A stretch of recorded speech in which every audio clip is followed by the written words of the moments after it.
ಜನನಿಯ ತನುಜಾತೆ ಜಯ ಹೇ ಕರ್ನಾಟಕ ಮಾತೆ ಜಯ ಸುಂದರ ನದಿ ವನಗಳ ನಾಡೆ ಜಯ ಹೇ ರಸ ಋಷಿಗಳ ಬೀಡೆ ಜಯ ಭಾರತ ಜನನಿಯ ತನುಜಾತೆ.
ನಾನೇನು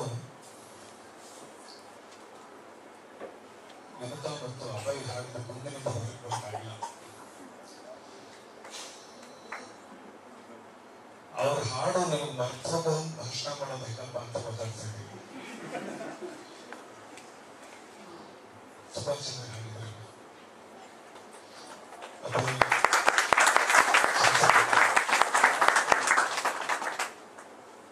ನಾನು ತುಂಬಾ ಇಷ್ಟವಾದ್ರೆ ಒಂದೊಂದು ಹಾಡುಗಳನ್ನ 10 ಸಲ 100 ಸಲ ಕೇಳಿದಂತ ಹುಚ್ಚ.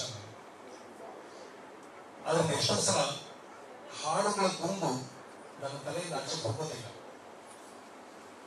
ನಿಜವಾಗಿಯೂ ನಿಮ್ಮ ಹಾಡು ಬಹಳ ಕಾಲ ನನ್ನ ತಲೆಯಲ್ಲಿ ತುಂಬಾ ಸಂಸ್ಕೃತಿ.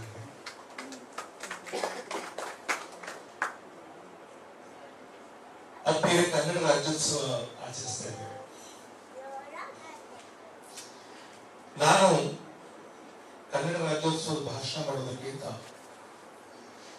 ಎಲ್ಲ ಕಡೆ ಓಡಾಡ್ತಾ ಇರ್ತೀನಿ. ಕರ್ನಾಟಕದಲ್ಲಿ ಎಲ್ಲ ಊರಿಗೂ ಹೋಗ್ತೀನಿ,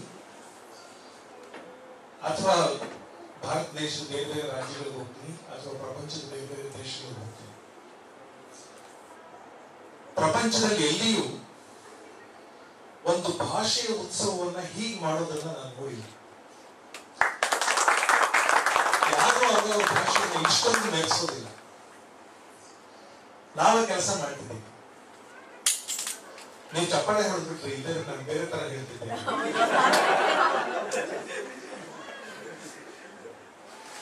ಇಲ್ಲಿ ಬಿಡಿ, ನಾನು ಇನ್ನೇನು ಹೇಳಬೇಕು ಅಂತಿದ್ದೆ, ಅದನ್ನ ಹೇಳೋದಿಲ್ಲ.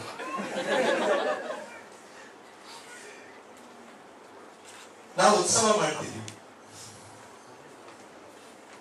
ಒಂದು ಭಾಷೆಯನ್ನ ಇಷ್ಟ್ಯಾಕೆ ಉತ್ಸವ ಮಾಡಬೇಕು ಅಂತ ಯಾರಾದ್ರೂ ಪ್ರಶ್ನೆ ಕೇಳಿದ್ರೆ ಬಹಳ ಜನಗಳ ಬಳಿ ಉತ್ತರ ಇರುವುದಿಲ್ಲ. ಅದೇ ಎಲ್ಲರೂ ಮಾತಾಡೋದು, ನೀವು ಮಾತಾಡ್ತೀರಿ, ಕೆಲವರು ಇಂಗ್ಲಿಷ್ ಮಾತಾಡ್ತಾರೆ, ಕೆಲವರು ತಮಿಳು, ತೆಲುಗು, ಮಲಯಾಳಂ, ಉರ್ದು, ಬೆಂಗಾಲಿ, ಏನೇನೋ ಭಾಷೆ ಮಾತಾಡ್ತಾರೆ. ತಮ್ಮ ಮನಸ್ಸಿನ ಅಭಿಪ್ರಾಯಗಳನ್ನ ಇನ್ನೊಬ್ಬರು ಹೇಳೋದಕ್ಕಿಂತ ಒಂದು ಭಾಷೆ ಇರುತ್ತೆ. ಸರಿ, ಆ ಭಾಷೆನ ಇಷ್ಟು ಮೆರೆಸೋದು, ಇಷ್ಟು ಉತ್ತರ ಕೊಡೋದು ಯಾಕೆ ಅಂತ ಯಾರು ಪ್ರಶ್ನೆ ಕೇಳ್ತಾರೆ. ಬಹಳ ಹಿಂದಿನಿಂದ ನಮ್ಮ ಲಿಂಗ್ವಿಸ್ಟ್ಗಳು, ನಮ್ಮ ಭಾಷಾಶಾಸ್ತ್ರಜ್ಞರು, ಭಾಷಾ ವಿಜ್ಞಾನಿಗಳು ಭಾಷೆ ಅಂದ್ರೆ ಏನು ಅಂತ ವಿಧ ವಿಧವಾಗಿ ವಿವರಿಸಿದ್ದಾರೆ. ಬೇರೆ ಬೇರೆ ತರ ಎಲ್ಲ ಹೇಳಿದ್ದಾರೆ. ಪಾಣಿನಿ ಅಂತ ನಮ್ಮ ಬಹಳ ಪ್ರಾಚೀನ ವೈಯಾಕರಣ, ಸುಮಾರು 2800 ವರ್ಷಗಳ ಹಿಂದೆ ಇದ್ದರು. ಅವನು ಮನುಷ್ಯ ಅಂದ್ರೆ ಏನು ಅಂತ ಡಿಫೈನ್ ಮಾಡುವಾಗ ಒಂದೇ ಮಾತಿನಲ್ಲಿ ಹೇಳಿದ. ಮನುಷ್ಯ ಅಂದ್ರೆ ಏನು ಅಂದ್ರೆ ಅವನು ವ್ಯಕ್ತವಾಕ್. ವ್ಯಕ್ತವಾಕ್ ಅಂದ್ರೆ ಮಾತಿನ ಮುಖಾಂತರ ವ್ಯಕ್ತಗೊಳ್ಳುವ ಮನುಷ್ಯ. ಯಾರು ಅಂದ್ರೆ ಅವನ ಮಾತೇ ಅವನು. ಅವನ ಮಾತು ಬಿಟ್ಟರೆ ಅವನಿಗೇನಿಲ್ಲ. ಅವನ ಮನುಷ್ಯನಾಗಿದ್ದೇ ಮಾತಿಂದ, ಅಥವಾ ಅವನ ಪ್ರೆಸೆನ್ಸ್ ನಮ್ಮ ತಲೆ ಒಳಗೆ, ನಮ್ಮ ಎದುರಿಗೆ, ನಮ್ಮ ಕಣ್ಣೆದುರಿಗೆ ಭೌತಿಕವಾಗಿ ಅಥವಾ ನಮ್ಮ ಮನಸ್ಸಿನ ಒಳಗೆ ಅವ್ಯಕ್ತವಾಗಿ ಉಳಿಯೋದು ಅವನ ಮಾತಿನ ಮುಖಾಂತರ ಮಾತ್ರ. ಅದು ಪಾಣಿನಿಯ ಮಾತಿನ ಅರ್ಥ. ಕೇಶಿರಾಜ ಕನ್ನಡದ ವ್ಯಾಕರಣ ಬರೆದವನು. ಅವನೊಂದು ಸೂತ್ರ ಹೇಳ್ತಾನೆ. ಅದು ಮೊದಲನೆಯ ನಾಂದಿ ಪದ್ಯ, ಸ್ತೋತ್ರ ಪದ್ಯ. ಆ ಸ್ತೋತ್ರ ಪದ್ಯ ಹೇಳುವ ನೆಪದಲ್ಲಿಯೇ ಆತ ಭಾಷೆ ಎಷ್ಟು ಮುಖ್ಯವಾದದ್ದು ಅಂತ ಹೇಳ್ತಾನೆ. ಶ್ರೀ ವಾಗ್ದೇವಿಗೆ ಅಂತ, ಸರಸ್ವತಿ ಅನ್ನೋದಿಲ್ಲ, ವಾಣಿ ಅನ್ನಲ್ಲ, ವಾಗ್ದೇವಿ ಅಂತ ಹೇಳ್ತಾರೆ. ಸರಸ್ವತಿ ಅಂದ್ರೆ ನಮಗೆ ಜ್ಞಾನದ ಸಂಕೇತ, ವಿದ್ಯೆಯ ಸಂಕೇತ ಅಲ್ವಾ? ಅವಳನ್ನ ವಾಗ್ದೇವಿ ಅಂತ ಹೇಳ್ತಾರೆ. ಅಂದ್ರೆ ವಾಕ್ ಅಂದ್ರೆ ಮಾತು, ಮಾತಿನ ದೇವತೆ ಅವಳು. ಶ್ರೀ ವಾಗ್ದೇವಿಗೆ ಶಬ್ದದಿಂದ ಆವಾವಿಂದ್ರಿಯದ ವಿಷಯವಂ ಶ್ರೋತ್ರದೊಳುದ್ಭಾವಿಪ ನಿರ್ಮಳ ಮೂರ್ತಿಗೆ ಇಳಾವಂದ್ಯಗೆ ಶಾಸ್ತ್ರ ಮುಖರು ಅವನತನ ಅಂತ ಶುರು ಮಾಡ್ತಾರೆ. ಶ್ರೀ ವಾಗ್ದೇವಿ ಯಾರು ಅಂದ್ರೆ ಶಬ್ದದ ಮುಖಾಂತರವೇ ನಮ್ಮ ಬೇರೆ ಬೇರೆ ಇಂದ್ರಿಯದ ಎಲ್ಲ ಅನುಭವಗಳನ್ನ ಶ್ರೋತ್ರೇಂದ್ರಿಯದಲ್ಲಿ ಉದ್ಭವಿಸುವ, ಶ್ರೋತ್ರೇಂದ್ರಿಯ ಕಿವಿ, ಶ್ರೋತ್ರೇಂದ್ರಿಯದಲ್ಲಿ ಉದ್ಭವಿಸುವಂತಹ ನಿರ್ಮಲ ಮೂರ್ತಿ ಇಳಾವಂದ್ಯೆ, ಇಡೀ ಭೂಮಿಯ ಎಲ್ಲ ಜನರ ವಂದನೆಗೆ ಪಾತ್ರರಾಗುವುದು. ಅವಳಿಗೆ ನನ್ನ ನಮಸ್ಕಾರ. ನಮ್ಮ ಭಾಷಾ ವಿಜ್ಞಾನಿಗಳು ಭಾಷೆ ಅಂದ್ರೆ ಏನು ಅಂತ ಬೇರೆ ಬೇರೆ ಬೇರೆ ಬೇರೆ ಬಗೆಯಲ್ಲಿ ಹೇಳಿ ಕಡೆಗೆ ಒಂದು ವ್ಯಾಖ್ಯೆಯನ್ನ, ಒಂದು ಡೆಫಿನಿಷನ್ ಅನ್ನ, ಸರ್ವಮಾನ್ಯವಾದ ಡೆಫಿನಿಷನ್, ಇಲ್ಲಿಯ ತನಕ ತುಂಬಾ ಚೆನ್ನಾಗಿ ಹೇಳಿರುವಂತಹ ಡೆಫಿನಿಷನ್ ಅಂತ ಮಾನ್ಯ ಮಾಡಿದ್ದಾರೆ. ಅದ್ಯಾವುದು ಅಂದ್ರೆ, a language is a system of arbitrary vocal symbols by which people of a society interacts. ತುಂಬಾ ಪಾಠ ಮಾಡಲ್ಲ ನಾವು, ಎದುರುಕೋಬೇಡಿ. ಮಲ್ಲಿಕಾರ್ಜುನ್ ತಲೆ ಚತ್ತವ್ರು, ಇದು ಹಾಸ್ಯ ಮಾಡ್ತಾರೆ, ಇದು ಕೆಲಸ ಪಾಠ ಮಾಡ್ತಾವ್ರು. ಅವು ಕೆಲವು ಅಲ್ಲಿ ವ್ಯಾಪಾರ ಆಗಲ್ವಲ್ಲ, ಹೊರಗಡೆ ಹೋದಾಗ ವ್ಯಾಪಾರ ಮಾಡ್ತೀವಿ. ಕೆಲವು ಪದಾರ್ಥ ನಮ್ಮೂರಲ್ಲಿ ವ್ಯಾಪಾರ ಆಗ್ತಿರ್ಬೇಕು, ಅವ್ರು ಹೊರಗಡೆ ಹೋಗಿ ಹೆಂಗೋ ತಳ್ಳಿಬಿಟ್ಟು ಬರೋದಿರುತ್ತೆ. ಆದ್ರಿಂದ ನಮ್ಮ ಕಾಲೇಜಲ್ಲಿ ವ್ಯಾಪಾರ ಆಗದೆ ಇರೋ ಸತ್ಯ ನೀವು ಸಹಿಸ್ಕೋಬೇಕು.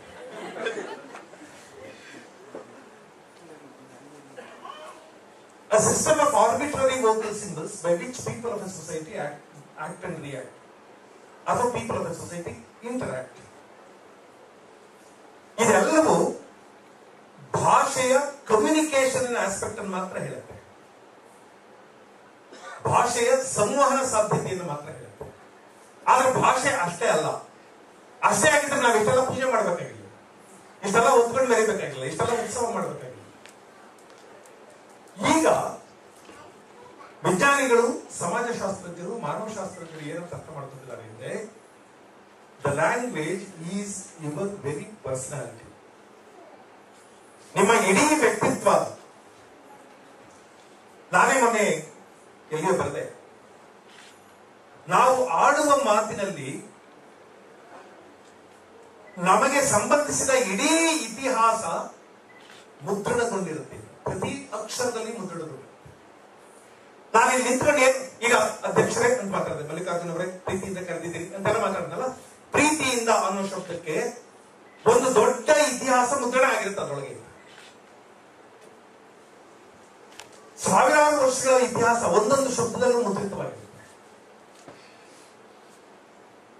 ಆದ್ರಿಂದ ಒಂದು ಭಾಷೆಗೆ ಏನಾದ್ರೂ ಆತಂಕ ಇದೆ ಅಂತಂದ್ರೆ ಅದು ಬರೀ ಭಾಷೆಗಿರುವ ಆತಂಕ ಅಲ್ಲ, ಆ ಭಾಷೆಯನ್ನ ಬದುಕು ಮಾಡಿದಂತ ಒಂದು ದೊಡ್ಡ ಇತಿಹಾಸದ ಧಾರೆ ಇದೆಯಲ್ಲ, ಆ ಇಡೀ ಇತಿಹಾಸದ ಧಾರೆಗೆ ಆಗುವಂತ ಅಪಮಾನ, ಆತಂಕ, ವಿನಾಶ. ಈಗ ಭಾಷಾ ವಿಜ್ಞಾನಿಗಳು ಅರ್ಥ ಮಾಡ್ತಿದ್ದಾರೆ. ಜಗತ್ತಿನಲ್ಲಿ ಸುಮಾರು 7,000 ಭಾಷೆಗಳು ಇಲ್ಲಿಯ ತನಕ ಇತ್ತು. ಅದರಲ್ಲಿ ಎಷ್ಟೋ ಭಾಷೆಗಳು ಕಿಲುವಾಗಿ ಹೋಗಿ ನಶಿಸಿ ಹೋಗಿವೆ. ಈಗ 200-300 ಜನ ಮಾತ್ರ ಆಡ್ತಾ ಇರುವಂತಹ ಭಾಷೆಗಳು ಇವೆ. ಈ ಅಂಡಮಾನಿನ ಜಾರ್ವಾಗಳು ಆಡುವ ಭಾಷೆ, ಜಾರ್ವಾಗಳ ಜನಸಂಖ್ಯೆ 390 ಇದೆ.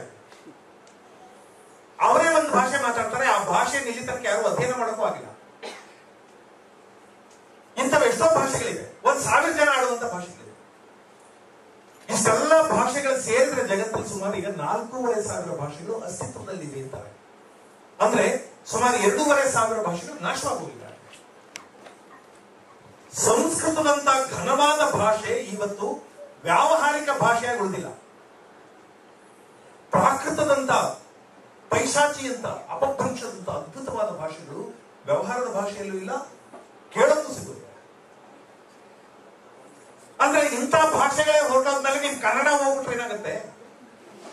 ಯಾರಾದ್ರೂ ಪ್ರಶ್ನೆ ಕೇಳೋದು, ಏನಾಗುತ್ತಪ್ಪ? ಜನ ಬದುಕು ನಡೀತಾ ಇಲ್ವಾ? ನಾವೆಲ್ಲ ಬದುಕಿಲ್ವಾ? ತಾನೇ ಬದುಕುವ ಯೋಗ್ಯತೆ ಏನು ಉಳ್ಕೊಳತ್ತಪ್ಪ, ಇದರಲ್ಲಿ ಹೋಗುತ್ತೆ, ಅದಕ್ಕೆ ಯಾಕೆ ಇಷ್ಟೆಲ್ಲ ಹೊಡೆದಾಡ್ತಿದ್ದೀರಿ? ಇಂಥದೊಂದು ಪ್ರಶ್ನೆ ಯಾರಾದ್ರೂ ಕೇಳಬಹುದು. ಇಲ್ಲಿ ಆ ಪ್ರಶ್ನೆಗೆ ಉತ್ತರ ಹೇಳ್ತಾರೆ. ಇಲ್ಲ ಮಾತಿದೆ, ಎಲ್ಲಾದರೂ ಇರು, ಎಂತಾದರೂ ಇರು, ಎಂದೆಂದಿಗೂ ನೀ ಕನ್ನಡವಾಗಿ. ಅಪ್ಪ, ಇದು ಪ್ರಪಂಚದಲ್ಲಿ ಎಲ್ಲೆಲ್ಲಿ ಕನ್ನಡ ಸಂಘಗಳಿವೆ, ಇವರೆಲ್ಲರದ್ದು ಸ್ಲೋಗನ್. ಕೇಳಿ ಕೇಳಿ ಕೇಳಿ ಕೇಳಿ ಕುವೆಂಪು ಇದ್ದಿದ್ರು ವಿಡ್ರಾ ಮಾಡ್ಬಿಡೋದಿಲ್ಲ. ಏನಲ್ಲ, ಸುಮ್ಮನೆ ಸಲ ಅಂತ ಹೇಳ್ತೀರ ಅದನ್ನೇ. ಎಲ್ಲಾದರೂ ಇರು, ಎಂತಾದರೂ ಇರು, ಎಂದೆಂದಿಗೂ ನೀ ಕನ್ನಡವಾಗಿ. ನನಗೆ ಈ ಮಾತನ್ನು ಇಟ್ಕೊಂಡು ಈಗೊಂದು 7-8 ವರ್ಷದ ಕೆಳಗೆ ಆಸ್ಟ್ರೇಲಿಯಾ ದೇಶದಲ್ಲಿ ಒಂದು ದೊಡ್ಡ ಸವಾಲು ಎಸ್ಬಿಟ್ರೆ ಅವರು ಕನ್ನಡದವರು. ಎಲ್ಲಾದರೂ ಇರು, ಎಂತಾದರೂ ಇರು, ಎಂದೆಂದಿಗೂ ನೀ ಕನ್ನಡವಾಗಿರು ಅಂತಿದೆಯಲ್ಲಪ್ಪ ಮಾತು. ಸರಿ, ನಾವು ಕುವೆಂಪು ಹೇಳೋದು ಸರಿ. ಆ ಸರಿ ಆಗೋದಾದ್ರೆ ಇನ್ ಪ್ರಿನ್ಸಿಪಲ್ ಎಲ್ರಿಗೂ ಅಪ್ಲೈ ಆಗ್ಬೇಕು ಮಾಡೋದು. ಹಾಗಾದ್ರೆ ನೀವು ಮಾತ್ರ ಎಲ್ಲಾ ಕಡೆ ಇದ್ರೂ ಕನ್ನಡದವರಾಗಿರ್ಬೇಕು. ತಮಿಳ್ನವರು, ತೆಲುಗಿನವರು ಕರ್ನಾಟಕಕ್ಕೆ ಬಂದು ಅವ್ರು ಕನ್ನಡ ಕಲಿಯಲ್ಲ ಅಂದ್ರೆ ನೀವೇ ಗಲಾಟೆ ಮಾಡ್ತೀರ. ಮತ್ತೆ ಅವರು ತೆಲುಗಿನವರು, ತಮಿಳ್ನವರು, ಹಿಂದಿಯವರು ಉಳ್ಕೋತಾರಪ್ಪ, ನೀವೇ ಗಲಾಟೆ ಮಾಡ್ತಿದ್ರಿ. ಅವೆಲ್ಲರೂ ಕನ್ನಡ ಕಲಿದ್ರಿ ಅಂತ ಯಾಕೆ ಅಂತಿದ್ರಿ? ಒಂದೊಂದು ಪ್ರಶ್ನೆ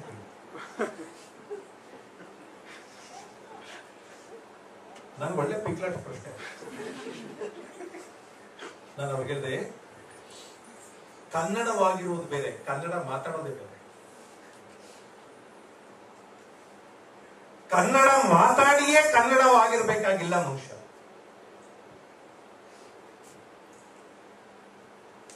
ಕನ್ನಡಿಗರು ಜಗತ್ತಿನ ಎಲ್ಲ ದೇಶಗಳಿಗೆ ಸಿಡಿದು ಹಾರಿ ಹೊರಟೋಗ್ಬೇಕು. ನಾನು ಬಹಳ ದೇಶಗಳಿಗೆ ಹೋಗಿದ್ದೀನಿ, ಜಗತ್ತಿನ ಅರ್ಧ ದೇಶ ಸುತ್ತಾಡಿದ್ದೀನಿ ನಾನು. ಅವಾಗೆಲ್ಲ ಹೇಳೋದು ನಾನೇ ನಿಮ್ನ ವಾಪಸ್ ಕರೆಯಕ್ಕೆ ಬಂದಿಲ್ಲ, ಕನ್ನಡ ನಾಡಿಗೆ ಬನ್ನಿ ಅಂತ. ಹುಟ್ಟಿದರೆ ಕನ್ನಡ ನಾಡಲ್ಲಿ ಹುಟ್ಟಬೇಕು ಅಂತ ರಾಜ್ಕುಮಾರ್ ಸೀರಿಯಸ್ ಆಗಿ ತಗೋಬಿಡಿ. ಸುಮ್ಮನೆ ಅಭಿಮಾನ ಕಾಡೋದು ಅಷ್ಟೇ. ಎಲ್ಲ ಅಲ್ಲೇ ಹುಟ್ಟಕ್ ಬಂದ್ರೆ ಎಲ್ಲ ಆಸ್ಪತ್ರೆಯಲ್ಲಿ ಕಳಿಸ್ಬೋದು. ಅಷ್ಟೆಲ್ಲ ಹಾಸ್ಪಿಟಲ್ಗಳಿಲ್ಲ ನಮ್ಮಲ್ಲಿ. ಎಲ್ರಿಗೂ ಕನ್ನಡ ನಾಡಲ್ಲಿ ಹುಟ್ಟ ಜಾಗ ಕೊಡಕ್ಕಾಗಲ್ಲ. ಕನ್ನಡಿಗರು ಎಲ್ಲ ಕಡೆ ಸಿಡಿದು ಹೋಗ್ಬೇಕು. ಬೇರೆ ಪದ್ಯದಲ್ಲಿ ಹೇಳ್ತಾರೆ, ಆರಿಸಿ ಬಿಟ್ಟರು ತುಂಬಿಯ ದಂಡು ಮೈಯೆಲ್ಲ ಸವರಿ, ಗಂಧ ಮೈಯೆಲ್ಲ ಸವರಿ. ಕನ್ನಡದ ಗಂಧ ಮೈಯೆಲ್ಲ ಸವರಿ ಹೊರಟೋಗ್ಬಿಡ್ಬೇಕು ಹೊರಗಡೆ. ಹೊರಟೋಗಿ ಅವ್ರು ಇಂಗ್ಲಿಷ್ ಅಲ್ಲೋ ಫ್ರೆಂಚ್ ಅಲ್ಲೋ ಸ್ಪ್ಯಾನಿಷ್ ಅಲ್ಲೋ ಯಾವುದೋ ಭಾಷೆಯಲ್ಲಿ ವ್ಯವಹರಿಸಲಿ. ಆದ್ರೆ ಅವರು ತಂದ ಕೀರ್ತಿ ಕನ್ನಡದ ಕೀರ್ತಿ. ಕನ್ನಡಿಗ ಬೆಳೆದದ್ದು. ಕನ್ನಡ ಉದ್ಧಾರ ಆಗೋದು ಅಂದ್ರೆ ಹಾಗೇನೆ. ಕನ್ನಡ ಭಾಷೆಯನ್ನೇ ಆಡಬೇಕು ಅಂತ ಅಲ್ಲ, ನಿಜವಾಗ್ಲೂ ಅಲ್ಲ.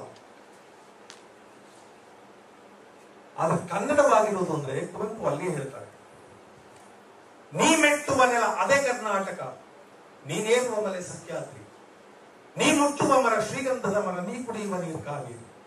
ಕುವೆಂಪು ಅದಕ್ಕೆ ಅರ್ಥೈಸ್ತಾ ಹೇಳಿದ್ರು, ನೀನು ಅಮೆರಿಕಾದ ಮಿಸಿಸಿಪಿ ನದಿಯ ನೀರನ್ನೇ ಕುಡಿಬಹುದು, ಇಲ್ಲಿಂದಲೇ ಕಾವೇರಿ ನೀರು ಬಾಟ್ಲ ತಗೊಂಡೋಗಿ ಅಲ್ಲಿ ಇಟ್ಕೋಬೇಕಾಗಿಲ್ಲ.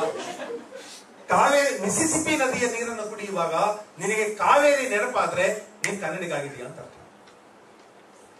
ನೀನ್ ಶೇಕ್ಸ್ಪಿಯರ್ ನನ್ನ ಓದುವಾಗ ಪಂಪ, ಜನ್ನ, ಕುವೆಂಪು ಇವರೆಲ್ಲರೂ ನೆನಪಾದ್ರೆ ನೀನ್ ಕನ್ನಡದವ್ರನ್ನ ಉಳ್ಕೊಂಡಿದೀಯ ಅಂತ ಅರ್ಥ. ನೀನ್ ಯಾವುದೋ ಬೆಟ್ಟ ಏರುವಾಗ, ಯಾವುದೋ ಮರವನ್ನು ಮುಟ್ಟುವಾಗ ನಿಮ್ಮ ಸಖ್ಯಾದ್ರಿ, ನಿಮ್ಮ ಶ್ರೀಗಂಧ ನೆನಪಾದ್ರೆ ನೀನ್ ಕನ್ನಡದವ್ರನ್ನ ಉಳ್ಕೊಂಡಿದೀಯ ಅಂತ ಅರ್ಥ. ಜಗತ್ತಿನಲ್ಲಿ ಹೊರಗಡೆ ಹೋದವರೆಲ್ಲರೂ ಅಲ್ಲೆಲ್ಲ ಕನ್ನಡ ಮಾತಾಡೋಕ್ಕಾಗಲ್ಲ. ಆದ್ರೆ ಕನ್ನಡದಲ್ಲೇ ಬೆಳೆದೊಂದು ಸಂಸ್ಕೃತಿ ಇದೆ ನಮ್ಗೆ. ಕನ್ನಡದ ಬದುಕು ಕಲಿಸಿಕೊಟ್ಟದ್ದಿದೆ. ಆ ಕನ್ನಡದ ಬದುಕು ಏನನ್ನು ಕಲಿಸಿಕೊಟ್ಟಿದೆಯೋ ಅದನ್ನು ಸಾಧ್ಯ ಆದ್ರೆ ಪ್ರಸಾರ ಮಾಡಿ ಮತ್ತು ಹಾಗೆ ಬದುಕಿ. ಕನ್ನಡದ ಒಳ್ಳೆಯದು ನಿಮ್ಗೆ ಏನೇನು ಕಲಿಸಿದೆಯೋ ಹಾಗೆ ಬದುಕಿ ನೀವು ಕನ್ನಡವಾಗಿರ್ತೀರಿ. ಆಮೇಲೆ ನಿಮ್ಗೆ ಗೊತ್ತಿರ್ಲಿ, ಕರ್ನಾಟಕ ಅಂದ್ರೆ ನಮ್ಗೆ ಯಾವಾಗಲೂ ನೆನಪಾಗೋದು ಈ ಮ್ಯಾಪ್, ಗೇರ್ ಬೀಜದ ತರ ಇದೆಯಲ್ಲ. ನಿಮ್ಗೆ ಗೊತ್ತಿರ್ಲಿ, ಅದು ಭೌಗೋಳಿಕ ಕರ್ನಾಟಕ ಮಾತ್ರ. ಸಾಂಸ್ಕೃತಿಕ ಕರ್ನಾಟಕ ಅಂತಂದಿದೆ, ಅದು ಇಲ್ಲೂ ಇದೆ.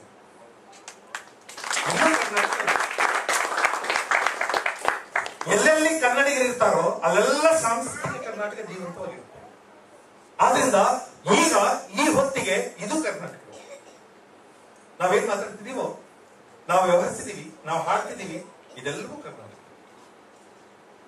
ಭೌಗೋಳಿಕವಾಗಿ ತಮಿಳುನಾಡು. ಆದ್ರೆ ನಾವು ಇಲ್ಲಿ ಕನ್ನಡ ಮಾತಾಡ್ತಿದ್ರೆ, ಕನ್ನಡವನ್ನ ಆಚರಿಸ್ತಿದ್ರೆ ಅಲ್ಲಿ ಕನ್ನಡ ನಾಡಿರುತ್ತೆ. ಅದು ಸಾಂಸ್ಕೃತಿಕ ಕನ್ನಡ. ಸಾಂಸ್ಕೃತಿಕ ಕನ್ನಡ ನಾಡನ್ನು ಮಾತ್ರ ಜಗತ್ತಿನಲ್ಲಿ ಎಲ್ಲಿ ಬೇಕಾದ್ರೂ ಜೀವಂತವಾಗಿ ಇಟ್ಕೋಬಹುದು. ಭೌಗೋಳಿಕವಾದ ಕನ್ನಡ ನಾಡನ್ನು ಹೊತ್ಕೊಂಡು ಹೋಗಕ್ಕಾಗಲ್ಲ. ಸ್ನೇಹಿತರೆ, ತುಂಬಾ ವಿಸ್ತರಿಸೋದಿಲ್ಲ. ಎಲ್ಲೆಲ್ಲಿ ಕನ್ನಡಿಗರಿದ್ದೀರೋ ಅಲ್ಲೆಲ್ಲ ಕನ್ನಡಿಗರು ದೊಡ್ಡ ದೊಡ್ಡದನ್ನು ಸಾಧಿಸಿದರೆ ಅದರಿಂದ ಕನ್ನಡಕ್ಕೆ ದೊಡ್ಡ ಕೀರ್ತಿ, ದೊಡ್ಡ ಹೆಸರು. ಅಂಥದ್ದು ನೀವೆಲ್ಲ ಮಾಡ್ತಿದ್ದೀವಿ. ಬಹಳ ಜನ ವಿಜ್ಞಾನಿಗಳು, ತಂತ್ರಜ್ಞಾನಿಗಳು, ನಮ್ಮ ಕ್ರೀಮ್ ಕ್ಲಾಸ್ ನೀವು ತುಂಬಾ ಆಯ್ಕೊಂಡು ಹುಡುಗರನ್ನ IIT-ಗಳಿಗೆ ಹಾಕ್ತಾರೆ. ನಮ್ಮಲ್ಲಿ ಅಕ್ಕಿ ಆಡಿಸುವಾಗ ಈ ಕಲ್ಲು ಮಣ್ಣು ಎಲ್ಲ ಎಸ್ತಾರಲ್ಲ, ನಾವು ಆಗಿಬಿಡೋರು ಎಷ್ಟು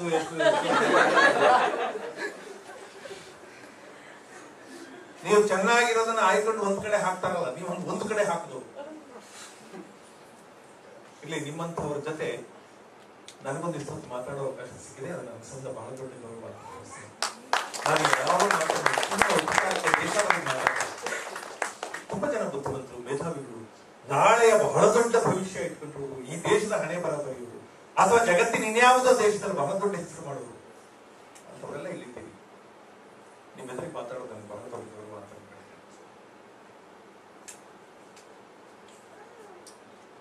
ಇನ್ನೊಂದಿಷ್ಟು ಮಾಹಿತಿಗಳನ್ನ ಹೇಳ್ಬೇಕು.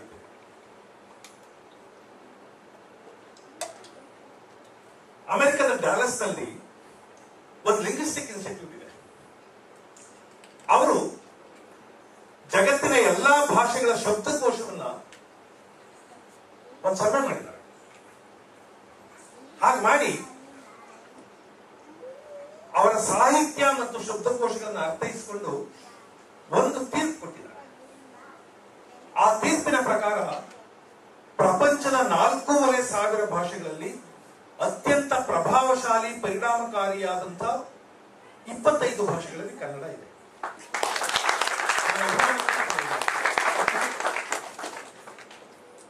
ಕನ್ನಡದ ಶಬ್ದಕೋಶ ಬಹಳ ದೊಡ್ಡದು, ಇಂಗ್ಲಿಷ್ ಹೋಲಿಸಿದ್ರು ದೊಡ್ಡದು.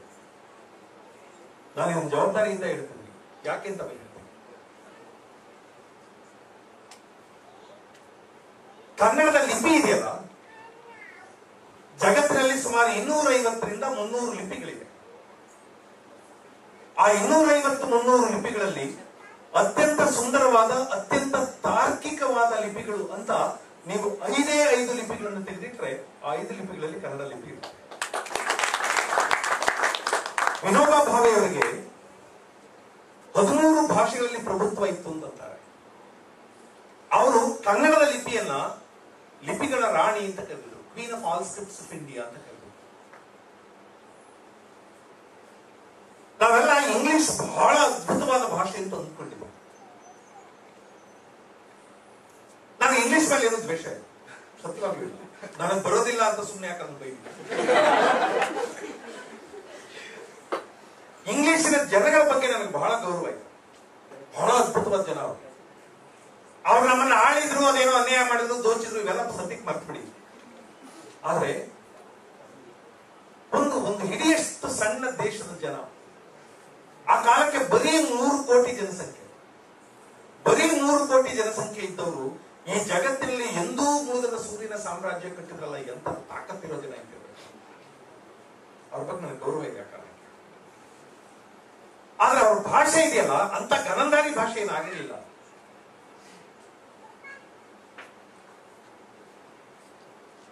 ಆ ಭಾಷೆಯಲ್ಲಿ ಏನನ್ನೋ ಬರೀತಾರೆ, ಇನ್ನೇನೋ ಓದ್ತಾರೆ. ಇದು ಯಾತಕ್ಕೆ ಅಂತ ಇಂಗ್ಲಿಷ್ನವ್ರನ್ನ ಕೇಳಿ ಅವ್ರಿಗೂ ಗೊತ್ತಾಗಲ್ಲ, ಹಂಗೆ ಇರೋದು ಅಂತ. ಅದು ಯಾಕಂಗಾಗತ್ತೆ ಅಂತ ಗೊತ್ತಿಲ್ಲ. ಒಂದು ತರ್ಕಕ್ಕೆ ಇಂಗ್ಲಿಷ್ ಭಾಷೆಯನ್ನ ಒಳಪಡಿಸೋದಕ್ಕೆ ಸಾಧ್ಯ ಆಗ್ತದೆ. ಯಾವ ಗ್ರಾಮೇರಿಯನ್ ಕೂಡ ಇಂಗ್ಲಿಷ್ ಭಾಷೆನ ಒಂದು ತರ್ಕ ಕೇಳಿಯೋದಕ್ಕೆ ಸಾಧ್ಯ ಆಗ್ತಾ ಇಲ್ಲ. ಈಗ ಪೊಲೀಸ್ ಅಂತ ಒಂದು ಶಬ್ದ ಇದೆ.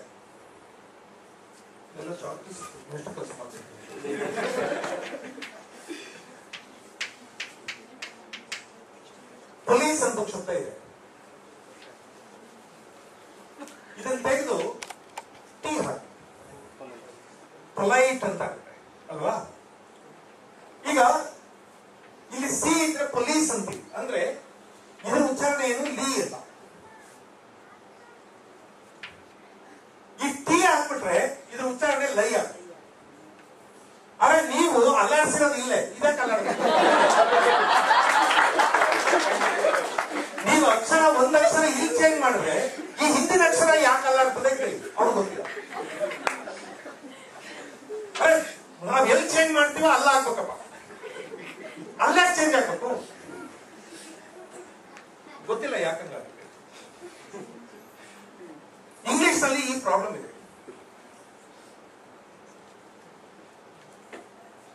ಇಂಗ್ಲಿಷ್ ಅನ್ನ one of the most illogical languages ಅಂತ ಕರೆದವ್ ನಾನಲ್ಲ, ಬರ್ನಾಡ್ ಶಾ. ಅತಾರ್ಕಿಕವಾದ ಭಾಷೆ ಅಂತ ಕರೆದವ್ ಬರ್ನಾಡ್ ಶಾ, ನಾನಲ್ಲ. ನಾನು ಅದಕ್ಕೆ ತಮಾಷೆ ಮಾಡ್ತಿರ್ತೀನಿ. TO2 ರೈಟ್, ಜೀವೋ ಗು ಯಾಕ ಕೇಳಿ ಇಂಗ್ಲಿಷ್ ನವ್ರೆ ಯಾಕಾಗಲ್ಲ ಅಂತ ಗೊತ್ತಿಲ್ಲ. ಹೋಗ್ಲಿ, ಜೀವೋ ಗೋ ಆಯ್ತಲ್ವಾ, TO2 ಆಗ್ಬೇಕಲ್ವಾ? ಆಗಲ್ಲ. TOE ಬರೆದ್ರೆ ಟೋ ಆಗುತ್ತೆ, TOE ಬರೆದ್ರೆ ಟೋ ಆಗುತ್ತೆ, DOE ಬರೆದ್ರೆ ಅದೇನು ಆಗಲ್ಲ.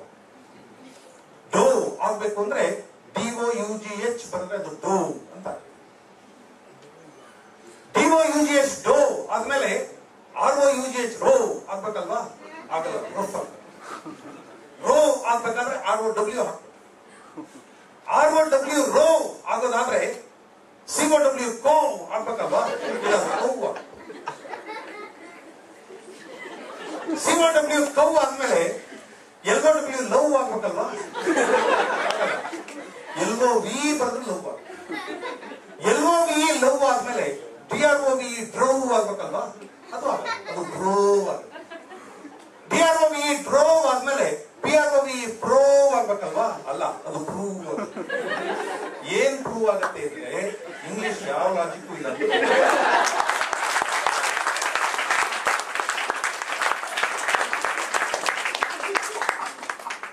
ಜಾನ್ ಮಲ್ಕಾಸ್ಟರ್ ಅಂತ ಶೇಕ್ಸ್ಪಿಯರ್ ನ ಕಾಂಟೆಂಪ್ರರಿ ಅವರು, Shakespeare ಬದುಕಿದ್ದಾಗಿದ್ದು.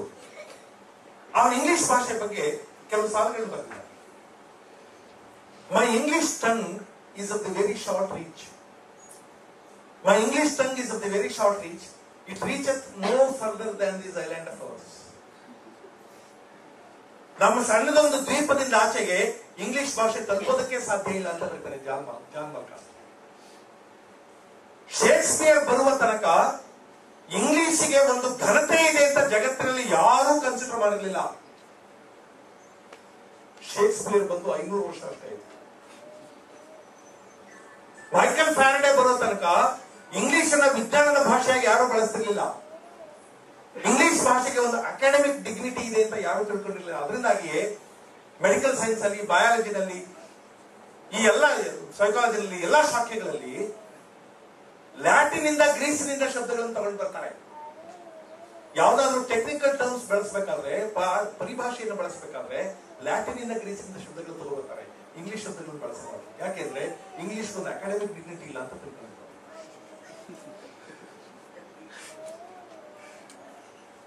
United Kingdom official language ಯಾವ್ದಾಗಬೇಕು ಅನ್ನುವಂತ ಚರ್ಚೆ ಬಂದಾಗ many people argued in favour of Irish language. ಇನ್ನು ಕೆಲವರು ಫ್ರೆಂಚ್ ಭಾಷೆ ಬೇಕಾದ್ರೂ ಇರಲಿ, ಇಂಗ್ಲಿಷ್ ಅಫಿಷಿಯಲ್ ಲ್ಯಾಂಗ್ವೇಜ್ ಆಗಕ್ಕೆ ಸಾಧ್ಯ ಇಲ್ಲ ಅಂತ ಇಂಗ್ಲಿಷ್ನವರೇ ಹೇಳಿದ್ರು. ಇಂಥದ್ದೊಂದು ದುರ್ಬಲವಾದ ಭಾಷೆಯನ್ನ ಜಗದ್ವಿಖ್ಯಾತಗೊಳಿಸಿದ್ದು ಇಂಗ್ಲಿಷ್ನವರ ತಾಕತ್ತು.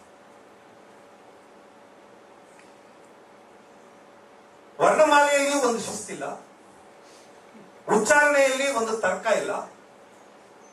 ಅಂಥದ್ದೊಂದು ಭಾಷೆಯನ್ನ ಇವತ್ತು ನಾವು ಇಂಗ್ಲಿಷ್ ಕಲ್ತು ಬುದ್ಧಿವಂತ ಅಂತ ಅನ್ಕೊಂಡಿದ್ವಿ. ಇಂಗ್ಲಿಷ್ ಬರುತ್ತೆ ಅನ್ಕೊಳ್ಳಲ್ಲ. ನೋಡಿ, ನಿಮ್ಗೆ ತಮಿಳು ಬರುತ್ತೆ ಅಂತ ಇಟ್ಕೊಳ್ಳಿ, ತಮಿಳು ಬರುತ್ತೆ. ತೆಲುಗು ಬರುತ್ತೆ, ತೆಲುಗು ಬರುತ್ತೆ. ಬೆಂಗಾಲಿ ಬರುತ್ತೆ. ಇಂಗ್ಲಿಷ್ ಬರುತ್ತಾ? ಹಂಗಾದ್ರೆ ಬರುತ್ತೆ. ತಮಿಳು ಬರುತ್ತೆ ಅಂದ್ರೆ ತಮಿಳು ಬರುತ್ತೆ ಅಷ್ಟೇ. ನೀವು ಯಾರು ಇಲ್ಲಿ ನೀವು ತುಂಬಾ ವರ್ಷ ಚೆನ್ನಾಗಿದ್ದೀರಿ, ತಮಿಳು ಬರುತ್ತಾ? ಬರುತ್ತೆ. ಹೌದಾ? ಇಂಗ್ಲಿಷ್ ಸಖತ್ತಾಗಿ ಮಾತಾಡ್ತಾ ಗೊತ್ತಾ? ಹೌದಾ? ನಮಸ್ಕಾರ. ಇಂಗ್ಲಿಷ್ ನಾನು ಲೇವಡಿ ಮಾಡ್ತಾ ಇಲ್ಲ. ಆ ಇಂಗ್ಲಿಷ್ ಭಾಷೆಯನ್ನ ಒಂದು ಜ್ಞಾನದ ಭಾಷೆಯನ್ನಾಗಿ, ಜ್ಞಾನಧಾರಕ ಭಾಷೆಯನ್ನಾಗಿ, ಜ್ಞಾನವನ್ನು ಧರಿಸಿರುವಂತಹ ಭಾಷೆಯನ್ನಾಗಿ ಮಾಡಬೇಕು ಇಂಗ್ಲಿಷ್. ಕನ್ನಡ ಭಾಷೆ ಇದೆಯಲ್ಲ, ಅಭಿಮಾನಕ್ಕೆ ಮಾತ್ರ ಹೇಳ್ತಿಲ್ಲ ನಾವು, ಜಗತ್ತಿನ ಅತ್ಯಂತ ಶ್ರೀಮಂತವಾದ ಭಾಷೆಗಳಲ್ಲಿ ಒಂದು. ಕನ್ನಡದ ಕವಿಗಳಿದಾರಲ್ಲ, ಬೇಂದ್ರೆ, ಕುವೆಂಪು ಅಂತ ಕವಿಗಳು, ಕಾರಂತರ ಅಂತ ಕವಿ, ಮಾಸ್ತಿ ಅಂತ ಕವಿ, ಪುತಿನ ಅಂತ ಕವಿ ಇದಾರಲ್ಲ, ಜಗತ್ತಿನ ಯಾವ ಕವಿಗೆ ಹೋಲಿಸಿದ್ರು ದೊಡ್ಡವರು.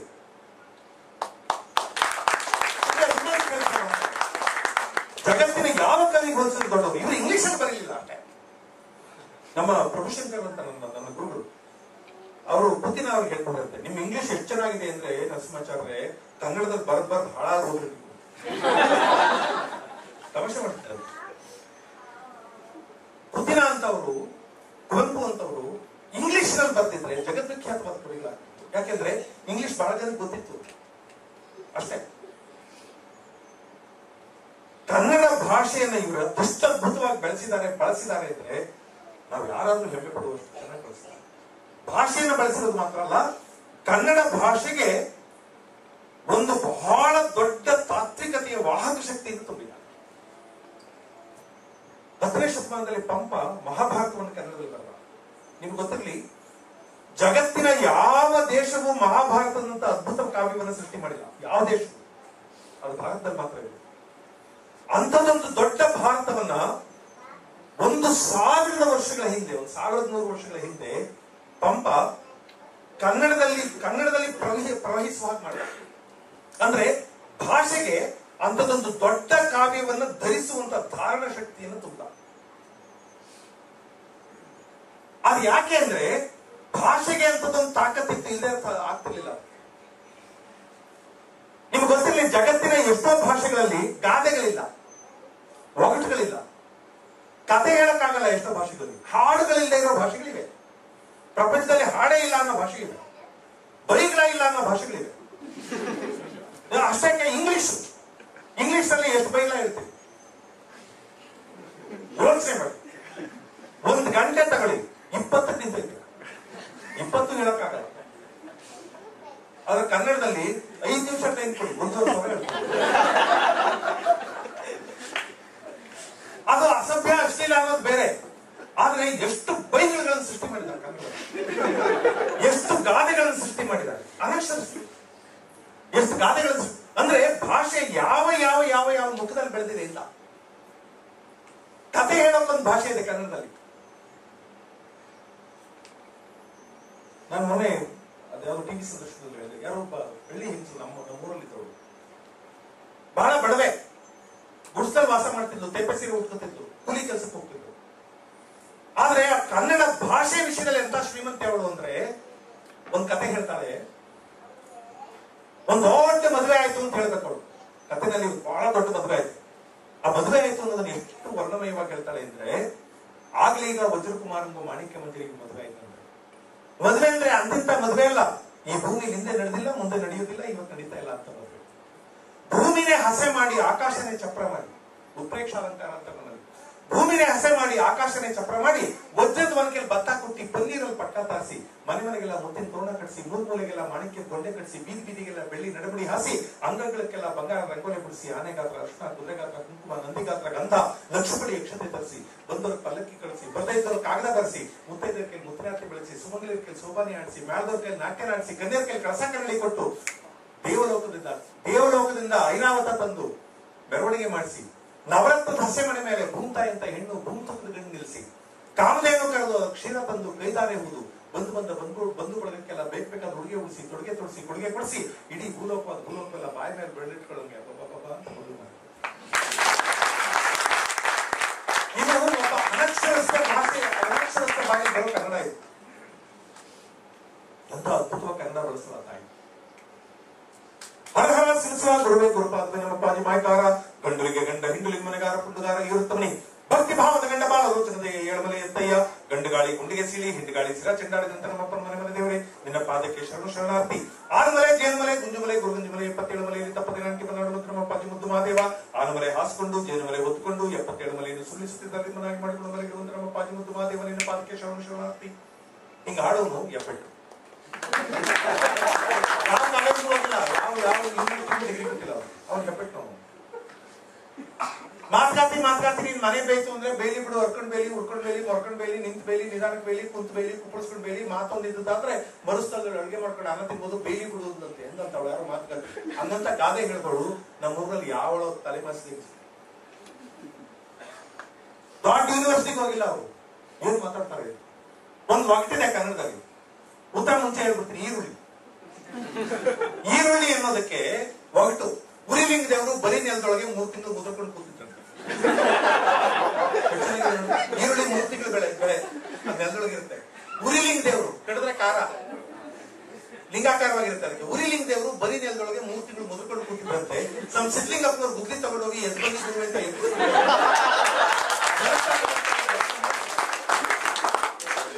ಎದ್ಬನ್ನಿ ಗುರುವೆ ಅಂತ ಎಬ್ಬಿಸ್ಕೊಂಡು ಕರ್ಕೊಂಡು ಬಂದು ದೇವಸ್ಥಾನ ಕರ್ಕೊಂಡು ಜಳಕ ಮಾಡಿಸಿ, ಜುಟ್ಟು ಕೂತು, ಜನವರ ಕತ್ತರಿಸಿ, ಅರಸಿಕೆರೆ ಸಕ್ಕರೆ ತಗೊಂಡೋಗಿ ಉರಿ ಅಂತ ಊದಾಡ್ತಿದ್ರು.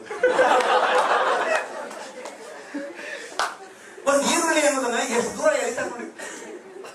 ಭಾಷಾ ಸಂಪತ್ತು ಹೆಂಗಿದೆ ಅಂತ. ನಮಗೆ ಕನ್ನಡ ಎಷ್ಟು ಶ್ರೀಮಂತವಾದದ್ದು ಅಂತ ಗೊತ್ತೇ ಇಲ್ಲ. ಆಮೇಲೆ ಕನ್ನಡ ಭಾಷೆಯ ಒಳಗೆ ಅಂತರ್ನಿಹಿತವಾದ ಒಂದು ಸಂಗೀತ ಇದೆ. ನಮ್ಮ ಅಪ್ಪಾಯಿ ಎಷ್ಟು ಚೆನ್ನಾಗಿ ಹಾಡಿದ್ರು.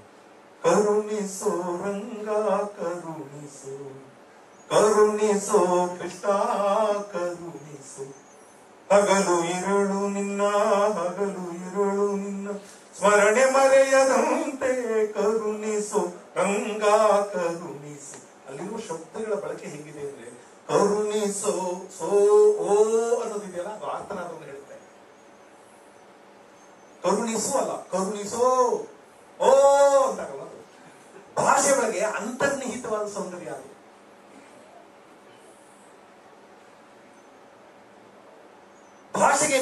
ಆಗೋದೊಂದು ಗುಣ ಇದೆ. An effective poetry is communicated before it is understood ಅಂತ ಇಂಗ್ಲಿಷ್ ನಲ್ಲಿ ಮಾತಿದೆ. ಒಂದು ಒಳ್ಳೆ ಪದ್ಯ ನಿಮ್ಗೆ ಅರ್ಥವಾಗುವುದಕ್ಕೆ ಮೊದಲೇ ನಿಮ್ಮ ಕಿವಿಗಳು ಗೊತ್ತಾಗ್ಬಿಡುತ್ತೆ, ನಿಮ್ಮ ಮನಸ್ಸನ್ನು ಮುಟ್ಟುತ್ತೆ.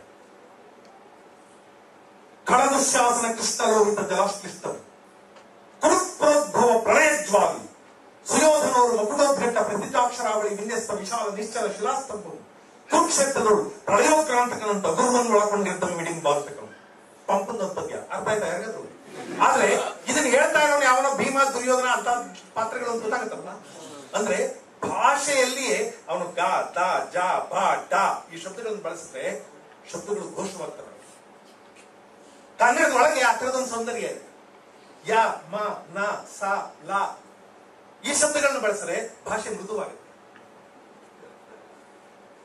ಹರಿಸಂಧಾನಕ್ಕೆ ಬಂದಂತ ಅವಗಣಿಸಿದ ಅಹಂಕಾರವೇನಾಯಿತು? ಕೃಷ್ಣಾಂಬರ ಕೇಶಾಕೃಷ್ಟಿಯನ್ನು ಮಾಡಿಸಿದ ಬದವದೇನಾಯಿತು?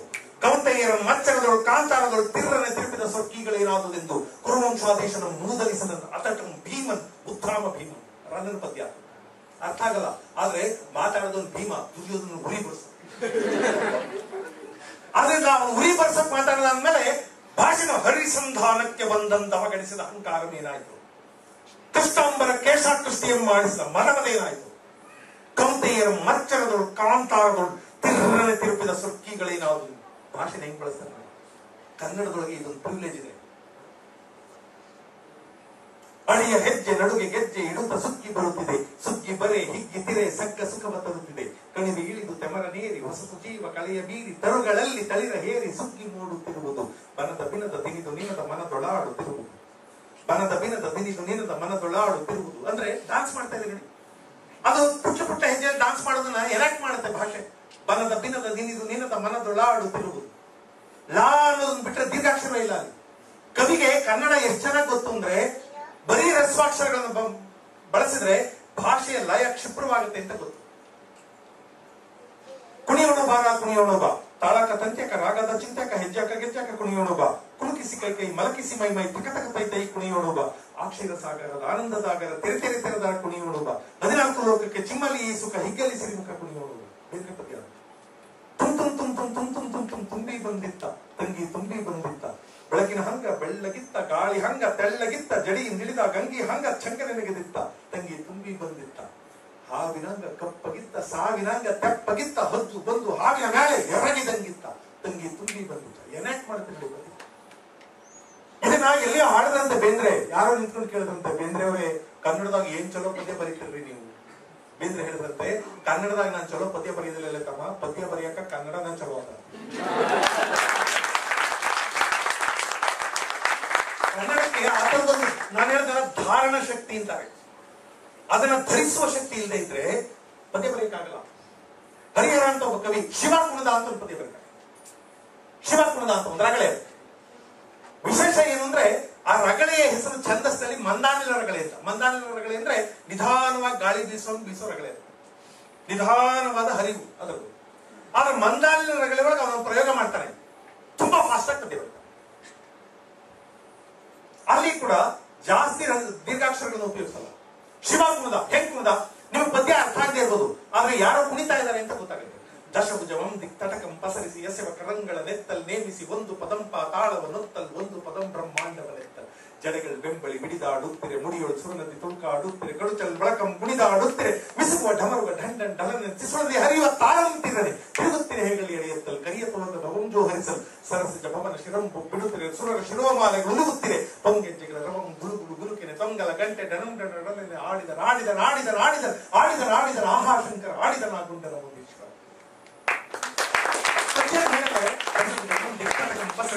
ಕರಂಗಳ ನೆತ್ತಲ್ ನೇಮಿಸಿ ಒಂದು ಪದಂಪ ತಾಳವನ್ನೊತ್ತಲ್ ಡಾನ್ಸ್ ಮಾಡ್ತಾರೆ. ಇದು ಕನ್ನಡ ಭಾಷೆಯ ಅಂತರ್ನಿಹಿತವಾದ ಸೌಂದರ್ಯ. ಅದು the intrinsic beauty of Kannada language. ಅದ್ರೊಳಗೆ ಇರೋ ಪ್ರಿವಿಲೇಜ್. ಜಗತ್ತಿನ ಬಹಳ ಭಾಷೆಗಳಲ್ಲಿ, ಸಾವಿರಾರು ಭಾಷೆಗಳಿಗೆ ಈ ಶಕ್ತಿ ಇಲ್ಲ. ಸಾವಿರಾರು ಭಾಷೆಗಳಿಗೆ ತಾನು ಏನ್ ಹೇಳ್ತೀನೋ ಅದನ್ನು ಅಭಿನಯಿಸುವ ಶಕ್ತಿ ಇಲ್ಲ, ಕನ್ನಡ ಭಾಷೆಗಿದೆ. ಅದರಿಂದ ನಮಗೆ ಗೊತ್ತಿರ್ಬೇಕಾದ್ದೇನೆಂದ್ರೆ ಕನ್ನಡ ಭಾಷೆ ಬಹಳ ಸಶಕ್ತವಾದ ಭಾಷೆ. ನಾವು ಸಾರ್ವಜನಿಕವಾಗಿ ಮಾತಾಡೋದು ನಾಚಿಕೋತಾ ಇದ್ದೀವಿ, ನಾಚಿಕೆ ಆಗುತ್ತೆ. ಒಂದು ಬಹಳ ದುರ್ಬಲವಾದ ಭಾಷೆಯನ್ನ, ಲಿಂಗ್ವಿಸ್ಟಿಕಲಿ ವೆರಿ ವೀಕ್ ಲ್ಯಾಂಗ್ವೇಜ್ ಅಂತದೊಂದು ಇಂಗ್ಲಿಷ್ ಅನ್ನ ಜಗದ್ವಿಖ್ಯಾತಗೊಳಿಸಿದ್ದು ಇಂಗ್ಲಿಷ್ ನಾವು ತಾಕತ್ತದು. ಇವತ್ತು ಇಂಗ್ಲಿಷ್ ಅನ್ನು ಬಿಟ್ಟು ಬದುಕಕ್ಕಾಗೋದಿಲ್ಲ ಅನ್ನೋ ಸ್ಥಿತಿ ತಂದಿಟ್ಟವ್ರು ಇಂಗ್ಲಿಷ್ ನಾವು. ಆದ್ರೆ ನಾವು ಬಹಳ ದೊಡ್ಡದೊಂದು ಭಾಷೆನ ಇಟ್ಕೊಂಡು ನಾವೇ ಮಾತಾಡೋದಾಗ್ತದೆ. ನನ್ನ ಹೆಂಡತಿ ಅಂದ್ರೆ ಮರ್ಯಾದೆ ಕಡಿಮೆ, ನನ್ನ ವೈಫ್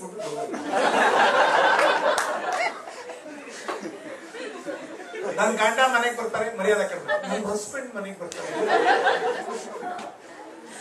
ಇಂಗ್ಲಿಷ್ ಅಲ್ಲಿ ಮಾತಾಡಿದ್ರೆ ಗೌರವ ಜಾಸ್ತಿ ಆಗ್ಬಿಡ್ತಾರೆ. ಯಾಕೆಂದ್ರೆ ನಮ್ಮನ್ನ ಆಳಿದ ಭಾಷೆ ಅಲ್ಲ ಅಂದ್ರೆ, ಅದರಿಂದ ನಮ್ಗೆ ಈ ಸ್ಲೇವರಿ ನಾವು ಬಿಟ್ಟು ಹೋಗಕ್ಕೆ ಸಾಧ್ಯ ಇಲ್ಲ. ನಮಗೆ ಅರ್ಥ ಆಗ್ಬೇಕಾಗಿರೋದು ಏನಂದ್ರೆ, ಭಾಷೆ ಯಾರಿಗಾದ್ರೂ ಒಂದು ಆತ್ಮಾಭಿಮಾನದ ಅಥವಾ ಒಂದು ಸೋಲಿನ, ಒಂದು ಕೀಳರಿಮೆಯ ಸಂಕೇತ ಆಗುತ್ತೆ ಅನ್ನೋದಕ್ಕೆ ಕನ್ನಡ, ಇಂಗ್ಲಿಷ್ಗಳೇ ಉದಾಹರಣೆ. ನಮ್ಮನ್ನ ಆಳಿದ ಭಾಷೆ ಆದ್ರಿಂದ ಆ ಭಾಷೆ ಬಗ್ಗೆ ನಮ್ಗೆ ಇನ್ನೂ ಗೌರವ ಇದೆ. ಅಂದ್ರೆ ಭಾಷೆ ಅನ್ನೋದು ಬರೀ ಕಮ್ಯುನಿಕೇಶನ್ ಮೀಡಿಯಂ ಅಲ್ಲ. ಆಗಿದ್ದಿದ್ರೆ ಇಂಗ್ಲಿಷ್ ಅಷ್ಟು ಗೌರವ ಕೊಡಬೇಕಾದ ಅಗತ್ಯ ಇರ್ತಿರ್ಲಿಲ್ಲ. ಅದು ಆಳಿದವರ ಭಾಷೆ ಎನ್ನುವ ಕಾರಣಕ್ಕೋಸ್ಕರ ಅದಕ್ಕಿದ್ದಂಗೆ ಗೌರವ ಬರುತ್ತೆ. ನಮ್ಮನ್ನ ಆಳಿಸ್ಕೊಂಡ ಭಾಷೆ ನಮ್ದು. ಅದರಿಂದಾಗಿ ನಮ್ಮ ಭಾಷೆ ಆಡೋದು ಮರ್ಯಾದೆ ಕಡಿಮೆ. ಆದ್ರೆ ಜಗತ್ತಿನ ಬಹಳ ಸುಂದರವಾದ ಭಾಷೆಗಳು ಒಂದು ಅಂತ ಜಗತ್ತಿನ ಲಿಂಗ್ವಿಸ್ಟ್ಗಳು ಹೇಳ್ತಾರೆ. ಪಂಡಿತರು ಬಿಟ್ಬಿಡಿ, ವಿಶ್ವವಿದ್ಯಾಲಯಗಳಲ್ಲಿರೋರು ಬಿಡಿ, ಅವ್ರೇನ್ ಬಹಳ ಘನವಾದ ಕೆಲಸ ಮಾಡಿದ್ದಾರೆ ಅಂತ ನನಗೆ ಹೇಳಲ್ಲ. ಜಾಲಿ ಹಾಡ್ರಿದ್ದಾರೆ ಪಾಪ. ನನಗೆ ಅವ್ರ ಬಗ್ಗೆ ಬಹಳ ಗೌರವ. ಯಾಕೆಂದ್ರೆ ಅವ್ರು ನಮ್ಮ ಸ್ನೇಹಿತರೆಲ್ಲ, ಮಲ್ಲಿಕಾರ್ಜುನ ಅವರೆಲ್ಲ ಹೇಳಿದ್ರು, ಕನ್ನಡ ಅಕ್ಷರಗಳನ್ನ ಬಹಳ ಸುಲಭವಾಗಿ ನಮ್ಮ ಕೀಬೋರ್ಡ್ಗಳಲ್ಲಿ ಬಳಸೋ ಹಾಗೆ ಪ್ರಯತ್ನ ಮಾಡ್ತಿದ್ದಾರೆ ಅಂತ. ವಿಜ್ಞಾನಿಗಳು ಇಂಥ ಕೆಲಸ ಮಾಡಿದ್ ಬಹಳ ಕಡಿಮೆ. ಪ್ರೊಫೆಸರ್ಗಳ ಕನ್ನಡ ಬೆಳೆಸಿದ್ ಬಹಳ ಕಡಿಮೆ. ಕನ್ನಡ ಬಳಸೋದು ಹಳ್ಳಿ ಜನ. ಅವ್ರಿಗೆ ಇನ್ನೊಂದು ಭಾಷೆ ಬೇಕು ಅಂತಾನೆ ಅನ್ಸಿಲ್ಲ. ಅವ್ರು ಏನೇನು ಮಾಡ್ತಾರೆ ಅದೆಲ್ಲಕ್ಕೆ ಬೇಕಾದಂತ ಶಬ್ದಗಳನ್ನ ಅವ್ರು ಸೃಷ್ಟಿ ಮಾಡ್ತಾರೆ. ಅವ್ರು ಯಾವನ್ನೂ ಕೇಳಿಲ್ಲ, ಯಾವ ಯೂನಿವರ್ಸಿಟಿಗೂ ಹೋಗಿಲ್ಲ. ನಾವು ಒಂದು ಹೊಸ ಶಬ್ದ ಸೃಷ್ಟಿ ಮಾಡ್ಬೇಕಾದ್ರೆ ಒಂದು ಎಣಗಾಡ್ತಾರೆ ಇದ್ರೆ, ಒಂದು ಟ್ರಾನ್ಸ್ಲೇಷನ್ ಡಿಪಾರ್ಟ್ಮೆಂಟ್ ಇದೆ ನಮಗೆ, ಅವ್ರಿಗೆ ಅದೆಷ್ಟೆಷ್ಟೋ ಸಂಬಳ ಕೊಡ್ತಾರೆ. ಒಂದು ಹೊಸ ಶಬ್ದಕ್ಕೆ ಒಂದು ದಿವಸವೆಲ್ಲ ಒದ್ದಾಡ್ತಾರೆ. ಅವ್ರು ಸುಲಭ ಮಾತಾಡ್ತಾರೆ.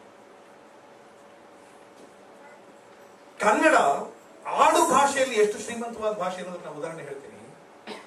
ನನಗೆ ಅದಾರ ಒಬ್ಬ ಇಂಗ್ಲಿಷ್ ನನ್ನ ಫ್ರೆಂಡ್ ಇಲ್ಲ, ತುಂಬಾ ಚೆನ್ನಾಗಿ ಇಂಗ್ಲಿಷ್ ಮಾತಾಡ್ತಾರೆ. ಅವ್ರು ಹೇಳ್ದ, ಇಂಗ್ಲಿಷ್ ಇದೆಯಲ್ಲ ಬಹಳ ರಿಚ್ ಲ್ಯಾಂಗ್ವೇಜ್ ಅಪ್ಪ, ಅದು ಬಹಳ ದೊಡ್ಡ ವೊಕ್ಯಾಬ್ಯುಲರಿ ಇದೆ ಅದಕ್ಕೆ, ನೀನು ಏನಾದ್ರೂ ಕನ್ನಡದಲ್ಲಿ ಹೇಳು, ನಾನು ಅದು ಇಂಗ್ಲಿಷ್ ಈಕ್ವಲೆಂಟ್ ಹೇಳ್ತೀನಿ. ನಾನು ಆಗಲ್ಲ. ಹೇಳ್ತೀನಿ, ಏನಾದ್ರು ಹೇಳು, ನಾ ಹೇಳ್ತೀನಿ. ಬೇಡ, ಆಗಲ್ಲ. ಇಲ್ಲ ಇಲ್ಲ ಹೇಳು, ನಾ ಹೇಳ್ತೀನಿ. ಆಯ್ತಪ್ಪ, ಇದು ಕೇಳು. ಕಾಡಲ್ಲಿ ಒಂದು ಹುಲಿ ಜಿಂಕೆ ನೋಡಿ ಅಡ್ರಗಾಲ ಹಾಕೊಂಡು ನಿಂತು ಬಿಟ್ಟು, ಈ ಅಡ್ರಗಾಲ ಅಂತಾರಲ್ಲ, ಹಿಂಗ್ ನಿಂತ್ಕೊಳ್ತಲ್ಲ, ಈಗ ಆ ಅಡ್ರಗಾಲ ಅನ್ನೋಕೆ ಇಂಗ್ಲಿಷ್ ಅಲ್ಲಿ. ಆಮೇಲೆ ಇಂಗ್ಲಿಷ್ ಅಲ್ಲಿ ನೀವು ಕಾಲು ಅನ್ನೋದಕ್ಕೆ ಸಿನಾನಿಮ್ಸ್ ತೆಗೆದು ನೋಡಿ, ಎಷ್ಟು ಎಷ್ಟು ಕಾಲುಗಳನ್ನು ಬರೀತಾರೆ. ನಮ್ಮಲ್ಲಿ ನೋಡಿ ಎಷ್ಟು ಕಾಲಿದೆ. ಕಾಲಿಗೆ ಸಂಬಂಧಪಟ್ಟ ಎಷ್ಟು ಶಬ್ದಗಳನ್ನ ಹಳ್ಳಿ ಜನ ಸೃಷ್ಟಿ ಮಾಡಿದ್ದಾರೆ. ಅಡ್ರಗಾಲು, ತೊಡಗಾಲು, ಬೀಸ್ಗಾಲು, ಬಳಸಗಾಲು, ಮೆಟ್ಟಗಾಲು, ಬಳ್ಳುಗಾಲು, ಸಿಡುಗಾಲು, ಕುಕ್ಕರ್ಗಾಲು, ಕೌಚ್ಗಾಲು, ಏನೇನ್ ಕಾಲುಗಳು. ನೀವು ಹೆಂಗ್ ನಡೀತೀರಿ ಅದೆಲ್ಲಕ್ಕೂ ಒಂದು ಶಬ್ದ ಕಟ್ತಾವ. ನಿಮ್ ನಡಿಗೆಗೆಲ್ಲ, ನಿಮ್ ನಡಿಗೆ ಧಾಟಿಗೆ ಒಂದು ಶಬ್ದ ಕಟ್ತಾರ ಅವರು. ಯಾವ ಹಿಂಗ್ ನಡ್ಕೊಂಡ್ರೆ ಏನೋ ಬಳಸ್ಗಾಲ ಹಾಕೊಂಡ್ ಬಂದ. ಈ ಹೆಣ್ಮಕ್ಳು ಯಾರೋ ಆಗಿದ್ರು ಬೇಜಾರು ಪಡ್ಕೊಬಿಡ್ರಪ್ಪ. ಕೆಲವರು ಹಿಂಗ್ ನಡೀತಾರೆ, ನೆಲದ ಮೇಲೆ ಕಾಲೇ ಅದನ್ನ ನಮ್ಮೂರ್ ಕಡೆ ಕೊಳ್ಳಗಾಲು ಅಂತ, ಅಂದ್ರೆ ಒಳ್ಳೆ ಕಾಲಿಡ್ತಾರೆ, ಇಂತ ಪಾರವಾಗಿಡಲ್ಲ ಅಂತ. ನೀವು ಹೆಂಗ್ ಕಾಲಿಡ್ತಾರೆ ಅದಕ್ಕೊಂದು ಶಬ್ದ ಕಟ್ತಾರೆ. ಕಣ್ಣಿಗೆ ಸಂಬಂಧಪಟ್ಟ ಎಷ್ಟು ಶಬ್ದಗಳಿವೆ ಗೊತ್ತಾ ಕನ್ನಡದಲ್ಲಿ? ಮೆಟ್ಗಣ್ಣು, ಮೆಳಗಣ್ಣು, ಕೆಕ್ಕರಗಣ್ಣು, ವಾರಗಣ್ಣು, ಕಿಸರುಗಣ್ಣು, ಎಂತೆಂತ ಕಣ್ಣು ಬೇಕು, ವಾರಗಣ್ಣು, ಏನೇನೋ ಕಣ್ಣುಗಳಿವೆ. ಮೂಗು, ಅವನು ಯಾವ್ಯಾವ ಮೂಗು ಆಕಾರ ಇದೆ ಆ ಆಕಾರಕ್ಕೆಲ್ಲ ಒಂದೊಂದು ಒಂದೇ ಹೆಸರು ಕಟ್ಟಾರೆ. ಗೆಡ್ಡೆ ಮೂಗು ಅಂತ, ಗೆಣಸು ಮೂಗು. ತುಟಿಗಳು ಯಾವ್ಯಾವ ಆಕಾರಕ್ಕಿದೆ ಅದಕ್ಕೆಲ್ಲ ಒಂದೊಂದು ಹೆಸರು ಇರ್ತಾರೆ. ಅವನ ಮುಖದ ಆಕಾರಕ್ಕೆಲ್ಲ ಒಂದು ಹೆಸರು ಇರ್ತಾರೆ. ಇದೆಲ್ಲವೂ ಅನಕ್ಷರಸ್ಥರು ಮಾಡಿದ ಕೆಲಸ. ನಾವು ಅಕ್ಷರಸ್ಥರು ಭಾಷೆ ಬಳಸಿಲ್ಲ ನಾವು. ನಮ್ಗೆ ಯಾವ್ಯಾವ್ದೋ ಭಾಷೆನೆಲ್ಲ ಬೆರೆಸ್ಕೊಂಡು ಹೆಂಗೋ ಮಾಡ್ಕೊಂಡು ಹೆಂಗೋ ಬದುಕತ್ತಿದ್ವಿ ನಾವು. ಆದ್ರೆ ಅವ್ರಿಗೆ ಕನ್ನಡ ಒಂದೇ ಗೊತ್ತಿರೋದು ನೋಡಿ, ಅವ್ರಿಗೆ ಬೇಕಾದ ಭಾಷೆನಲ್ಲೂ ಬಳಸ್ತಾರೆ. ಕನ್ನಡವನ್ನು ಎಷ್ಟು ಚೆನ್ನಾಗಿ ಚಿಸಲ್ ಮಾಡಿ ಕೆತ್ತಿ ಕೊರೆದು ಅವ್ರಿಗೆ ಬೇಕಾದಂಗೆ ಸೃಷ್ಟಿ ಮಾಡಿ, ಅವ್ರಿಗೆ ಶಕ್ತಿ ಇದೆ. ನಮ್ಮಲ್ಲಿ ಬಾಟ್ಲಿ 98 ನಂಬರ್ ತಗೊಂಡಿರ್ತಾನೆ, 8 ಗಿಡದ ಹೆಸರು ಹೇಳಕ್ ಬರಲ್ಲ, 8 ಗಿಡ ಹೇಳು ಅಂದ್ರೆ ಹೇಳಕ್ ಬರಲ್ಲ. ಅದು ಬಟಾನಿಕಲ್ ನೇಮ್ ಹೇಳ್ತಾನೆ, ಆದ್ರೆ ಅಂಗರ್ಕೆ ಗಿಡ ಅಂದ್ರೆ ಯಾವುದು ಅವನು ಗೊತ್ತಿಲ್ಲ. ನಮ್ಮ ಪುಣ್ಯಕೋಟಿ ಕವಿ, ಆ ಪುಣ್ಯಕೋಟಿಯ ಪದ್ಯ ಇದೆಯಲ್ಲ, ಗೋವಿನ ಹಾಡು ಪದ್ಯ ಇದೆಯಲ್ಲ, ಆ ಪದ್ಯದಲ್ಲಿ ಎಂಥದೊಂದು ಆರ್ದ್ರತೆ ಇದೆ ಅಂದ್ರೆ, ಎಂಥದೊಂದು ತೇವ ಇದೆ ಅಂದ್ರೆ ಪದ್ಯದಲ್ಲಿ, ನೀವು ಬೇಕಾದ್ರೆ ನಿಮ್ ಮಕ್ಕಳನ್ನ ಒಂದು 8 ಮಕ್ಕಳನ್ನ ಕೂರಿಸ್ಬಿಟ್ಟು ರಾಗವಾಗಿ ಹಾಡಿ. ಪದ್ಯ ಹಾಡುವಾಗ ಆ ಮಕ್ಕಳು ಅಳದೇ ಇದ್ರೆ ನನ್ನ ಮಾತು ವಾಪಸ್ ಸಿಗುತ್ತಿಲ್ಲ. ಅದು ಭಾಷೆಗಿರೋ ತಾಕತ್. ಅದು ಭಾಷೆ ಅಂತದೊಂದು ಭಾವ ಸೃಷ್ಟಿ ಮಾಡಬಲ್ಲರು ಅಂತ. ಆಮೇಲೆ ಅವನು ಆ ಕವಿ ಎಷ್ಟು ಗಿಡಗಳ ಹೆಸರು ಗೊತ್ತಿದೆಯಪ್ಪ ಅವನಿಗೆ. ನಮ್ಮ ಮಂಡ್ಯ ಜಿಲ್ಲೆಯವರು ಕೇಳ್ದ, ಬದ್ದೂರ ಹತ್ರ ಎಲ್ಲೋ ಇದ್ದ ಅಂತ. ಎಷ್ಟು ಗಿಡಗಳ ಹೆಸರು ಗೊತ್ತು ಅಂದ್ರೆ ಅವನಿಗೆ ಸುಮ್ಮನೆ ಲೆಕ್ಕ ಹಾಕೊಂಡು ಹೇಳ್ತೀನಿ.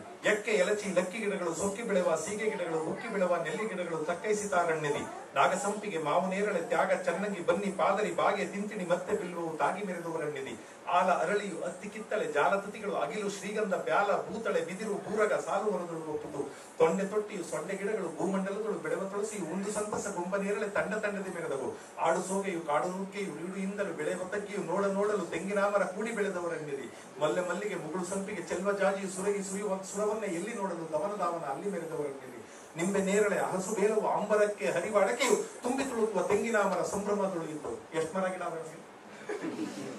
ಅವನು ದೊಡ್ಡ ಮೇಧಾವಿ ಅಲ್ಲ, ಬಾಟ್ನಿ ಓದಿಲ್ಲ, ಸಸ್ಯಶಾಸ್ತ್ರ ಓದಿಲ್ಲ, ಎಷ್ಟು ಮರ ಗಿಡಗಳ ಹೆಸರು ಗೊತ್ತಿಲ್ಲ. ಕನ್ನಡ ಭಾಷೆ ಶ್ರೀಮಂತವಾಗುವುದು ಇಂಥವ್ರಿಲ್ಲ. ಇವರೆಲ್ಲರೂ ಕನ್ನಡವನ್ನ ಬಹಳ ಶ್ರೀಮಂತಗೊಳಿಸಿದ್ದಾರೆ. ನಾವು ಎಂತ ಜನ ಅಂದ್ರೆ ಅಲ್ಟಿಮೇಟ್ ಕನ್ಸ್ಯೂಮರ್ಸ್, ಪಕ್ಕಾ ಕನ್ಸ್ಯೂಮರ್ಸ್. ನಮ್ಗೆ ಈ ಸೇಲ್ ಅಂತಾರಲ್ಲಪ್ಪ, ಯಾವ ಕಡಿಮೆ ಸಿಗ್ತದೆ ಎತ್ಕೊಂಡ್ಬರಲ್ವಾ, ಹಿಂಗ ಇಡೀ ದೇಶವನ್ನ ಕನ್ಸ್ಯೂಮರ್ಸ್ ಮಾಡ್ಬಿಟ್ಟಿದ್ದು ಮಾಡರ್ನ್ ಜಗತ್ತು. ನಮ್ಗೆ ಅವತ್ತಿಗೆ ಒಂಚೂರು ಅನುಕೂಲ ಆಗ್ಬೇಕಷ್ಟೇ. ಇದರಿಂದ ನಾಳೆ ಪ್ರಾಬ್ಲಮ್, ನಾಳೆ ತಾನೆ, ಇವತ್ತಿಗಾದ್ರೂ ಸಾಕು. ನಾವು ಕನ್ಸ್ಯೂಮರಿಸ್ಟಿಕ್ ಆಟಿಟ್ಯೂಡ್ ಇರೋ ಕಡೆ ಯಾವ ಸಂಸ್ಕೃತಿ ಬೆಳೆಯೋದು. ನಾವು ತೀರಾ ಕನ್ಸ್ಯೂಮರ್ಸ್ ಆಗ್ಬಿಟ್ರೆ ಅಲ್ಲಿ ಯಾವ ಕಲ್ಚರ್ ಬೆಳೆಯೋದು. ಅದು ನಮ್ಮ ದುರಂತ ಏನಂದ್ರೆ ನಾವು ಕನ್ಸ್ಯೂಮರ್ಸ್ ಆಗಿದ್ದೀವಿ. ಇಡೀ ಜಗತ್ತನ್ನು ನೋಡಿ ನಾವೆಲ್ಲ ದುಡ್ಡಿನ ಹಿಂದೆ ಬಿದ್ದಿದ್ದೀವಿ ಅಂತ ಅನ್ಸುತ್ತೆ. ನಾವೇನ್ ಮಾಡ್ತಿದೀವಿ ಅಂದ್ರೆ ವಿ ಆರ್ ಚೇಸಿಂಗ್ ಮನಿ, ಏನಾದ್ರೂ ಮಾಡಿ ದುಡ್ಡು ಮಾಡಬೇಕು ಅಂತಿದ್ದೀವಿ ಅಂತ ಕಾಣಿಸುತ್ತೆ. ಪರವಾಗಿಲ್ಲ, ಈ ಕ್ಯಾಂಪಸ್ ಅಷ್ಟೆಲ್ಲ ಕೆಟ್ಟೋಗಿಲ್ಲ. ನಾನು ಕಾಲೇಜಲ್ಲಿ ಪಾಠ ಮಾಡ್ತೀನಿ, ನಾವು ಅಷ್ಟು ಕೆಟ್ಟಿಲ್ಲ. ಇನ್ನು ಜೀವನ ದುಡ್ಡು ಮಾಡೋಕ್ಕಾಗಿಯೇ ಇದೆ ಅಂತ ಅನ್ಕೊಂಡಿಲ್ಲ ನಾನು. ಆ ಅನ್ಕೊಂಡೇ ಇರೋ ಮಹಾನುಭಾವರು ಬಹಳ ಜನ ಇದ್ದಾರೆ. ನಾನು ಮೊನ್ನೆ ಒಂದು ಲೇಖನ ಬರೆದೆ ನನ್ನ ವಿಜಯವಾಣಿ ಅಂಕಣದಲ್ಲಿ. ನಮ್ಮ ಕಳೆದ ಎಷ್ಟು ಪ್ರೊಫೆಷನ್ ಇರ್ತಿಲ್ಲ, ಅವ್ರು ನನ್ಗೊಂದು ಮಾತು ಹೇಳಿದ್ರು, ಕೃಷ್ಣೇಗೌಡ್ರೆ ಜೀವಮಾನವಿಡೀ ಸಂತೋಷವಾಗಿ ಸುಖವಾಗಿದ್ದೆಯಪ್ಪ, ಯಾಕೆ ಗೊತ್ತಾ, ನನ್ನ ಹತ್ರ ದುಡ್ಡೇ ಇರ್ತಾ ಇರ್ಲಿಲ್ಲ. ನಂಗೆ ಹೇಳಿದ ಮಾತೇ ವಸ್ತು. ನನಗೆ ದುಡ್ಡಿರಲಿಲ್ಲ ಸಂತೋಷವಾಗಿದ್ದೆ ಅಂತ ಯಾರು ಹೇಳಲ್ಲ. ನಮ್ಮ ಅಪ್ಪ ಸಿಕ್ಕಾಪಟ್ಟೆ ಮಾಡ್ಬಾರ್ಗಿದ್ದ, ಹೆಂಗೋ ದೇವ್ರ ದಯ ಬದುಕುಟ್ಟೆ ನೋಡಿ. ನನ್ನ ಹತ್ರ ದುಡ್ಡೇ ಇರ್ಲಿಲ್ಲ, ಸುಖವಾಗಿದ್ದೆ ಅಂತ ಮಾತುಗಳನ್ನೇ ಕೇಳಿರ್ಲಿಲ್ಲ ನಾನು. ಕನ್ನಡದ ಬಹಳ ದೊಡ್ಡ ಲೇಖಕರು, ಬಹಳ ದೊಡ್ಡ ಚಿಂತಕರು, ನನ್ನ ಹತ್ರ ದುಡ್ಡೇ ಇರಲಿಲ್ಲ, ಅದಕ್ಕೆ ನಾನು ಸುಖವಾಗಿದ್ದೀನಿ. ನಾನು ಇವತ್ತೆಲ್ಲ ಸ್ನೇಹಿತರು ಅವರ ಡಿಪಾರ್ಟ್ಮೆಂಟ್ಗಳನ್ನ ನಡೀತಾ ಇರೋ ಎಕ್ಸ್ಪೆರಿಮೆಂಟ್ಸ್ ತೋರಿಸ್ತೀನಿ. ಪ್ರತಿಯೊಂದಕ್ಕೂ ದುಡ್ಡಿನ ಲೆಕ್ಕ ಹಾಕ್ಬಿಟ್ಟಿದ್ರೆ ವಿಜ್ಞಾನಿಗಳು ಏನು ಕೊಡುಗೆ ಕೊಡೋಕ್ಕಾಗ್ತದೆ. CNR ಅವ್ರ ಕತೆ ಹೇಳ್ತಾ ಇದ್ರು. ಅವರು ಅಮೆರಿಕಕ್ಕೆ ಹೋಗುವಾಗ ಒಂದೇ ಒಂದು ಜೊತೆ ಬಟ್ಟೆ ತಗೊಂಡು ಹೋಗುತ್ತೆ, ಇನ್ನೊಂದು ಸೂಟ್ ಕೇಸ್ ಖಾಲಿ ತಗೊಂಡೋಗಿ ಆ ಕಡೆ ಬರೋ ಕೆಮಿಕಲ್ ಸೂಟ್ ಬರೋದು. ಇವಾಗ ಹೋಗೋದು ಕ್ಯಾಮ್ರಾ ತಗೊಂಡ್ಬರ್ತಾರೆ, ತಗೊಂಬಂದು ಇಲ್ಲಿ ಮಾರ್ಕೊಂಡ್ರೆ ಎಷ್ಟು ಸಿಗ್ತದೆ ಅಂತ ಯೋಚನೆ ಮಾಡ್ತಾರೆ. ನಮ್ಮಲ್ಲಿ ಸಿಂಗಪುರ್ಗೆ ಹೋಗೋರು ಬಹಳ ಜನ. ಸಿಂಗಪುರ್ ನೋಡಕ್ಕಲ್ಲ, ಅವನು ಯಾವನೋ ಹಿಂದ್ಗಡೆ ಒದ್ಕೊಂಡ್ಬರಕ್ಕೆ, ಯಾರೋ ಕರ್ಕೊಂಡು ಹೋಗೋನು, ಅವ್ನು ಕೊಟ್ಟಿದ್ದೆಲ್ಲ ಸೂಟ್ ಕೇಸ್ ಹಾಕೊಂಡು ಒದ್ಕೊಂಡ್ಬರಕ್ಕೆ. ಜೀವನ ಹೆಂಗೆಲ್ಲ ಮಾಡ್ತಾರೆ ಜನ. ಕನ್ಸ್ಯೂಮರ್ಸ್ ಆಗ್ಬಿಟ್ರೆ ಹಿಂಗಾಗ್ತದೆ. ಅವ್ರ ಸಂಸ್ಕೃತಿ ಬೆಳೆಸೋರು ತನ್ನ ಖುಷಿಗೆ, ತನ್ನ ಛಲಕ್ಕೆ, ತನ್ನ ಪ್ಯಾಷನ್ಗೆ, ತನ್ನ ತೀಟೆಗೆ ಏನಾದ್ರು ಮಾಡದೇ ಇದ್ರೆ ಅದು ಸಂಸ್ಕೃತಿ ಬೆಳೆಯುತ್ತೆ. ನಮ್ಮಲ್ಲಿ ಒಬ್ಬ ಹೆಣ್ಮಗಳು ಪೂಜಾ ಕುಂತ ಮಾಡ್ತಾಳೆ, ಮಂಡ್ಯ ಜಿಲ್ಲೆಯವರು, ಸವಿತಾ ಅಂತ ಹೆಣ್ಮಗಳ ಹೆಸರು. ಇದು ಚಿಕ್ಕ ಹುಡುಗಿ, ಏಣಿ ಮೇಲೆ ಹೊತ್ಕೊಂಡು ಹೋಗಿ ಆ ಏಣಿ ಕಾಲಿನ ಮೇಲೆ ಒಂದ್ ಕಾಲು ಇಟ್ಕೊಂಡು ಕುಂತ ಮಾಡ್ತಾಳ. ಕಲಿಯುವಾಗ ಏನ್ ಕಲ್ತು ಗೊತ್ತಿಲ್ಲ ತಾಯಿ. ಅದರಿಂದ ದುಡ್ಡು ಸಂಪಾದನೆ ಮಾಡಕ್ಕೆ ಅಂತ ಕಲಿಲಿಲ್ಲ ಅವಳ ಛಲಕ್ಕೆ, ಪ್ಯಾಷನ್ಗೆ ಕಲಿಬೇಕಿದ್ರೆ ನಾನು ಆಟಕ್ಕೆ ಕಲ್ತು. ನೋಡಿ, ಜಗತ್ತಿನಲ್ಲಿ ಎಲ್ಲಿ ಸಂಸ್ಕೃತಿ ಉಳಿದಿದೆ ಅಂದ್ರೆ ಇದರಿಂದ ಎಷ್ಟು ದುಡ್ಡು ಸಿಗುತ್ತೆ ಅಂದಾಗ ಎಲ್ಲೂ ಉಳಿಯೋದಿಲ್ಲ. ಸುಮ್ಮನೆ ಅವ್ರು ಖುಷಿ ಕಲಿತಾರಲ್ಲ ಅಲ್ಲಿ ಮಾತ್ರ ಸಂಸ್ಕೃತಿ ಉಳಿಯುತ್ತೆ. ಅವ್ರು ಸಂತೋಷಕ್ಕೆ ಏನಾದ್ರು ಮಾಡ್ತಾರಲ್ಲ ಅಲ್ಲಿ ಮಾತ್ರ. ನಾನು ಪದ್ಯ ಬರೆದ್ರೆ ಎಷ್ಟು ಸಿಗುತ್ತೆ ಅಂತ ಕವಿ ಯೋಚನೆ ಮಾಡ್ಬಿಟ್ರೆ ಅವ್ನ ಕೈ ಪದ್ಯ ಬರೆಯಕ್ಕಾಗಲ್ಲ. ನಾನು ಚಿತ್ರ ಬರೆದ್ರೆ ನನ್ಗೆ ಎಷ್ಟು ದುಡ್ಡು ಸಿಕ್ಬಿಡುತ್ತೆ ಅಂತ ಅವ್ನು ಚಿತ್ರ ಬರೆಯಕ್ ಕಲ್ತ್ರೆ ಅವ್ನ ಚಿತ್ರಗಾರ ಆಗ್ಬೇಕಾಗಲ್ಲ. ಈಗೆಲ್ಲ ಹಾಡಿದ್ರಲ್ಲ, ಇವರೆಲ್ಲ ಹಾಡಿದ್ರೆ ನನಗೆ ಏನೇನ್ ಲಾಭ ಆಗುತ್ತೆ ಅಂತ ಯೋಚನೆ ಮಾಡಿದ್ರೆ ಹಾಡು ಕಲಿಯಕ್ಕಾಗಲ್ಲ, ಸಂಗೀತ ಕಲಿಯಕ್ಕಾಗಲ್ಲ. ಇವೆಲ್ಲ ಛಲಕ್ಕೆ, ಪ್ಯಾಷನ್ಗೆ, ಖುಷಿಗೆ ಹಾಡ್ತಾ ಹಾಡ್ತಾ ಹಾಡ್ತಾ ಹಾಡ್ತಾ ಮೈ ಮರಿತೀನಲ್ಲ ಆ ಸುಖಕ್ಕೆ, ಆ ಆನಂದಕ್ಕೆ. ಅಥವಾ ಇವರೆಲ್ಲ ಹಾಡಿದಾಗ ನಮ್ಗೊಂದಷ್ಟೊಂದು ಸಂತೋಷ ಆಯ್ತಲ್ಲ, ಏನ್ ಸಿಕ್ತಪ್ಪ ಅದರಿಂದ, ಲಾಭ ಏನಾಯ್ತು, ಏನ್ ಲಾಭ ಅಂತ ಈಗ ಎಲ್ಲ ಕೇಳದಂಗೆ. ಅಯ್ಯೋ, ನಾವು ಮಕ್ಕಳಿಗೆ ಎಷ್ಟೆಲ್ಲ ಬ್ರೈನ್ ವಾಶ್ ಮಾಡ್ತಾ ಇದೀವಿ ಅಂದ್ರೆ, ಕಲ್ತ್ಕೊಳ್ಳೋ ನಾಳೆ ಅನುಕೂಲ ಆಗುತ್ತೆ, ಸುಮ್ಮನೆ ನಿನ್ ಖುಷಿ ಕಲಿ ಅಂತ ಹೇಳ್ತಾನೆ ಇಲ್ಲ ಹುಡುಗರಿಗೆ. ಅವನ ಖುಷಿಗೆ ಏನು ಕಲಿಸ್ತಾನೆ ಇಲ್ಲ ನಾವು. ನಾಳೆ ಏನಾದ್ರು ಅನುಕೂಲ, ಏನು ಅನುಕೂಲ, ಅದನ್ನ ಯಾಕೆ ಕಲಿತೀಯ, ಏನು ಪ್ರಯೋಜನ ಇಲ್ಲ, ಅಂದ್ರೆ ಪ್ರಯೋಜನ ಆಗ್ಬೇಕು ಅಂತ. ನಾನು ಅದಕ್ಕೆ ಮಕ್ಕಳಿಗೆ ಸಿಕ್ಕಾಪಟ್ಟೆ ಹಿಂಗ್ ಬ್ರೈನ್ ವಾಶ್ ಮಾಡ್ಬೇಡಿ. ಏನ್ ಸಿಗುತ್ತೆ ಏನ್ ಸಿಗುತ್ತೆ ಏನ್ ಸಿಗುತ್ತೆ ಅಂತ ಎಲ್ಲದಕ್ಕೂ ಹೇಳಕ್ ಶುರು ಮಾಡಿದ್ರೆ ನಾಳೆ ಅದೇ ಮಗು ನಿಮ್ಗೆ ಹೇಳ್ತದೆ, ಅಪ್ಪ ಅಮ್ಮ ನಿಮ್ಮಿಬ್ರು ಮನೇಲೇ ಇಟ್ಕೊಂಡ್ರೆ ನನಗೆ ಏನ್ ಸಿಗುತ್ತೆ ಅಂದ್ರೆ ಅದು ಅದನ್ನ ಅದೇ ಕೇಳುತ್ತೆ. ನಿಮ್ಮಿಬ್ಬರು ವಯಸ್ಸಾದವ್ರು ಮನೇಲೆ ಇಟ್ಕೊಂಡ್ರೆ ಆಮೇಲೆ ನೀವು ಬದುಕಿದ್ರೆ ನನಗೇನ್ ಸಿಗುತ್ತೆ, ಸುಮ್ಮನೆ ಯಾಕೆ ತುತ್ತದ ದಂಡ ಬದುಕಿದ್ರಿ ಅಂತ ಕೇಳಿದ್ರು.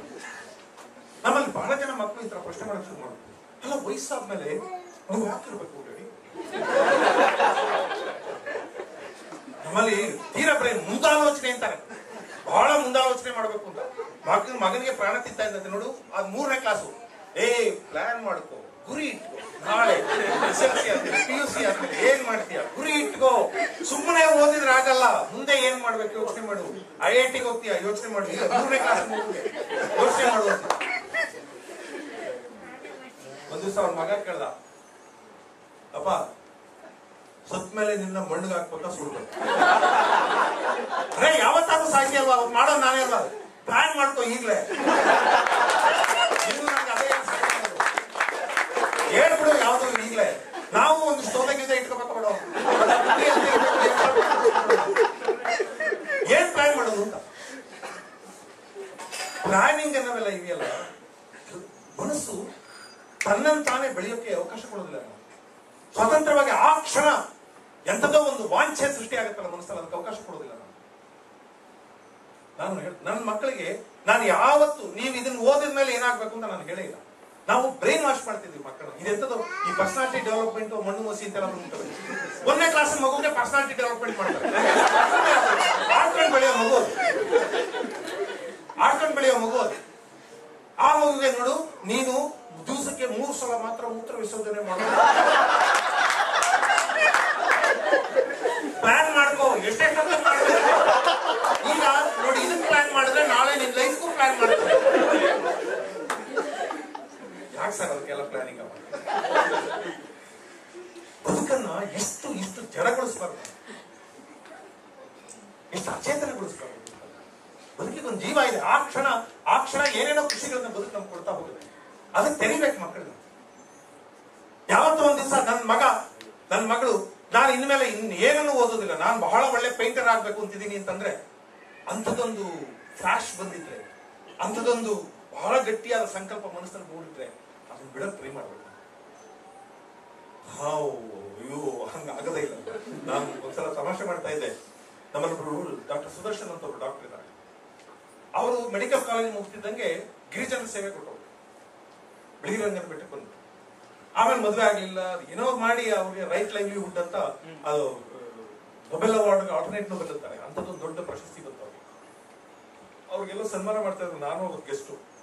ಸನ್ಮಾನ ಮಾಡುವಾಗ ಹಿಂಗ್ ಮಾಡಿದ್ದಾರೆ ಇದೆಲ್ಲ ಮಾಡಿದ್ದಾರೆ ಅಂತೆಲ್ಲ ಹೊಗಳಿದ್ರು. ಅದು ಮುಂಚೆ ಎಲ್ಲ ಹೇಳ್ತಾರಲ್ಲ ಪರಿಚಯ ಮಾಡೋದು, ಈಗ ನನಗೆ ಇದು ಮಾಡಿರಲ್ಲ. ನಾವು ಅದೇನ್ ಮಾಡಿದೀವೋ ಏನ್ ಕಳೆದಿದ್ದೀವೋ ಬಿಟ್ಟಿದೀವೋ, ಅವ್ರು ಬರೀ ಅದೇ ಉಳಿಬೇಕು. ಇವ್ರು ಯಾರನ್ನೋ ಕರ್ಕೊಂಡ್ ಬಂದ್ಬಿಟ್ಟು ಅವ್ರಿಗೆ ಆಗ್ಬಾರ್ದು, ದೊಡ್ಡ ಮನುಷ್ಯನೇ ಕರ್ಕೊಂಡ್ ಬಂದು ಅವ್ರಿಗೆ ಆಗ್ಬೇಕು. ಅದರಿಂದ ಅವ್ರು ಸ್ವಲ್ಪ ಇರೋದು ಇಲ್ಲದೆ ಅವರೆಲ್ಲ ಹೇಳ್ತಾ ಇದ್ರು ಅವ್ರಿಗೆ.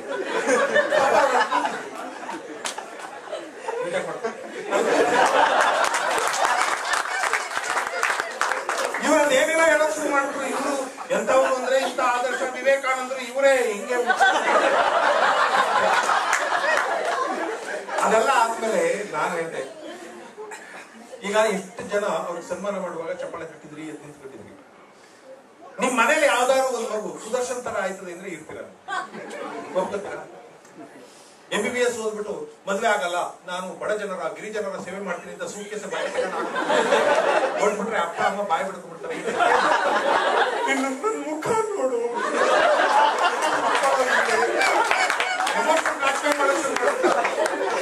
ಅಂದ್ರೆ ನಮ್ಮ ಪ್ರಪಂಚದಲ್ಲಿ ವಿವೇಕಾನಂದ ಹುಟ್ಟಬೇಕು, ಗಾಂಧಿ ಹುಟ್ಟಬೇಕು, ಬಸವಣ್ಣ ಹುಟ್ಟಬೇಕು, ಅವರೆಲ್ಲ ಪಕ್ಕದ ಮನೇಲಿ ಹುಟ್ಟಿರ್ಬೇಕು. ನಮ್ಮನೇಲಿ ಮಾತ್ರ ನಾರಾಯಣ ಮೂರ್ತಿ ನೀಲಕಣಿ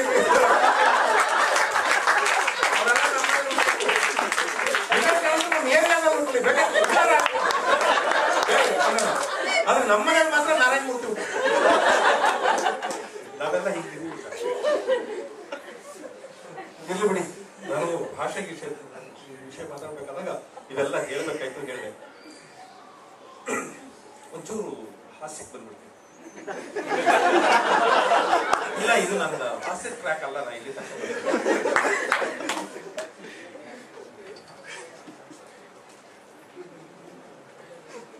ಭಾಷಣ ಮಾಡೋರು ಜನಕ್ಕೆ ನೀರು ಕುಡಿಸ್ತಾರೆ, ಆದ್ರೆ ಇಲ್ಲಿ ನಾವೇ ಕುಡಿಯೋದು. ಬೀಚಿ ಅದೆಲ್ಲ ಒಂದ್ಸಲ ಭಾಷಣ ಮಾಡುವಾಗ ಮಧ್ಯೆ ಮಧ್ಯೆ ನೀರು ಕುಡಿತಾರೆ ಗುಲ್ಬರ್ಗದಲ್ಲಿ. ಪಾಪ ಅಲ್ಲಿ ಮುಂಚೆನೆ ಬರಗಾಲ, ನೀರೇ ಸಿಗಲ್ಲ ಅಲ್ಲಿ. ಅವ್ರ್ಯಾರೋ ಎದ್ದು ನಿಂತ್ಕೊಂಡು, ರೇ ನಮ್ಮೂರಾಗೆ ನೀರಲ್ಲ, ನೀವೇ ಕುಡಿಯಕ. ನಮ್ಮೂರಾಗ ನೀರ ಇಲ್ಲ, ಮಳೆ ಇಲ್ಲ, ಬ್ಯಾಸ್ಗಿ, ನಮ್ಮೂರಾಗೆ ನೀರಲ್ಲ, ನೀವೇ ಕುಡಿಯಕತ್ತೀರಿ ಅಂದ್ರು. ಬೀಚಿ ತಕ್ಷಣ ಹೇಳಿದ್ರು, ಕಾಳಜಿ ಮಾಡ್ಬಿಡಲ್ಲ ತಮ್ಮ, ನಿಮ್ಮೂರಾಗ ನೀರ್ ಕುಡ್ದೀನಿ ಖರೆ, ಆದ್ರೆ ಹೋಗು ಮುಂದೆ ನೋಡು, ನಿಮ್ಮೂರಾಗ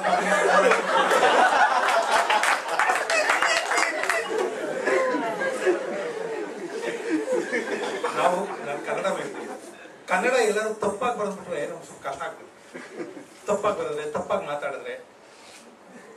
ನಾನು ಬೆಂಗಳೂರಲ್ಲಿ ಈಗ ಮೊನ್ನೆ ಒಂದು ಬೋರ್ಡ್ ನೋಡಿದೆ, ಅಲ್ಲಿ ಯಾರೋ ಹೇಳಿದ್ದಾರೆ, ಈ ಜಾಗದಲ್ಲಿ ಯಾರು ಮೂತ್ರ ವಿಸರ್ಜನೆ ಮಾಡಬಾರ್ದು ಅಂತ ಬರೆಯಕ್ಕೆ ಹೇಳಿದ್ದಾರೆ. ಅವ್ನು ಯಾರೋ ಬರೆದ್ಬಿಟ್ಟು, ಈ ಜಗದಲ್ಲಿ ಯಾರು ಮೂತ್ರ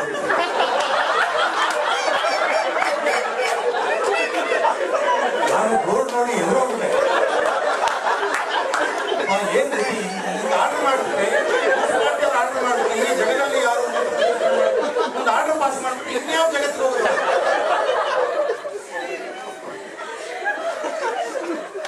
ಅದಕ್ಕೆ ಕಾರ್ಪೊರೇಷನ್ ಅವ್ರು ಕರೆದು ಹೇಳಿದ್ರೆ, ಏನ್ ಬೋರ್ಡ್ ಅಂತ ಬರ್ತಿದ್ರೆ ಚಿತ್ರಮಂಡಲ ಎಲ್ಲೋ ರೇಗಿಸ್ತಾ ಇದ್ದಾರೆ, ಎಲ್ಲ ಬೇಡ, ಇಲ್ಲಿ ಅಂತ ಬರೀ ಸಾಕು, ಈ ಜಾಗದಲ್ಲಿ ರೇಗಿದಲ್ಲಿ ಬೇಡ, ಇಲ್ಲಿ ಮೂತ್ರ ವಿಸರ್ಜನೆ ಮಾಡಬಾರ್ದು.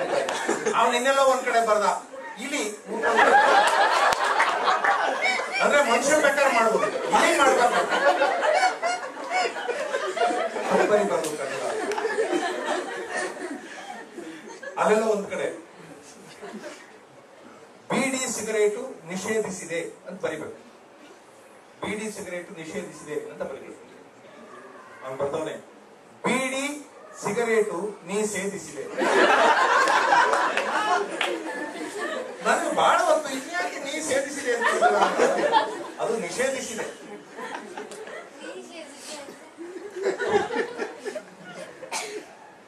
ಇನ್ ಕೆಲವು ಬೋರ್ಡ್ಗಳು ಇರ್ತಾವೆ. ನನಗೆ ಯಾರೊಬ್ರು, ನಾವು ಅರ್ಥ ಮಾಡ್ಕೊಂಡಾಗೆಲ್ಲ ಇರುತ್ತೆ ಭಾಷೆ. ಯಾರೋ ಸ್ನೇಹಿತರು ಹೇಳಿದ್ರು, ಈ ಆಫೀಸ್ಗಳಲ್ಲಿ ಲಂಚ ಜಾಸ್ತಿ ಆಗ್ಬಿಟ್ಟಿದೆ ಸರ್, ಹಾಳಾದವರು ಯಾವಂತ ತಗತಾನೆ ಅಂತ ಗೊತ್ತಾಗಲ್ಲ ನಮ್ಗೆ. ಈ ತಗೊಳ್ದೇ ಇರೋನು ಕೊಡಕೋಗಿ ಉಗಿಸ್ಕೊಂಡ್ಬಂದ್ಬಿಡ್ತೀವಿ, ಅಂತ ಕೊಡಕೋಗಿ ಉಗಿಸ್ಕೊತೀವಿ. ಅವ್ರು ಬೋರ್ಡ್ ಆದ್ರೂ ಹಾಕ್ಬಿಟ್ರೆ ಈ ಲಂಚ ತಗೋತೀವಿ ಅಂದ್ರೆ ಕೊಟ್ಟು ಬೋರ್ಡ್ ಹಾಕಿರಲ್ಲ, ನಮ್ಗೆ ಗೊತ್ತಾಗುತ್ತೆ. ನಾನು ಹೇಳಿದ್ರೆ ಬೋರ್ಡ್ ಹಾಕಿರ್ತಾರೆ, ನೀವು ಸರಿಯಾಗಿ ಅರ್ಥ ಮಾಡ್ಕೋಬೇಕಾಗ್ತದೆ. ಬೋರ್ಡು ಲಂಚ ತಗೋತೀವಿ ಅಂತ ಆಗ್ತದೆ, ಹಂಗೆಲ್ಲ ಡೈರೆಕ್ಟ್ ಆಗಿ ಹಾಕಲ್ಲ, ಸ್ವಲ್ಪ ಇಂಡೈರೆಕ್ಟ್ ಆಗಿರುತ್ತೆ, ನೀನು ನೋಡ್ಕೋಬೇಕು. ಇಂಡೈರೆಕ್ಟ್ ಆಗಿ ಬೋರ್ಡ್ ಹಾಕ್ತಾರೆ, ಹಾಕ್ತಾರೆ. ಬಾ ಬೇಕಾದ್ರೆ ಬೆಂಗಳೂರು ತೋರಿಸ್ತೀನಿ. ರಾಷ್ಟ್ರೀಯ ಬೀಜ ಅಭಿವೃದ್ಧಿ ನಿಗಮ, national seed corporation, a government of India undertaking.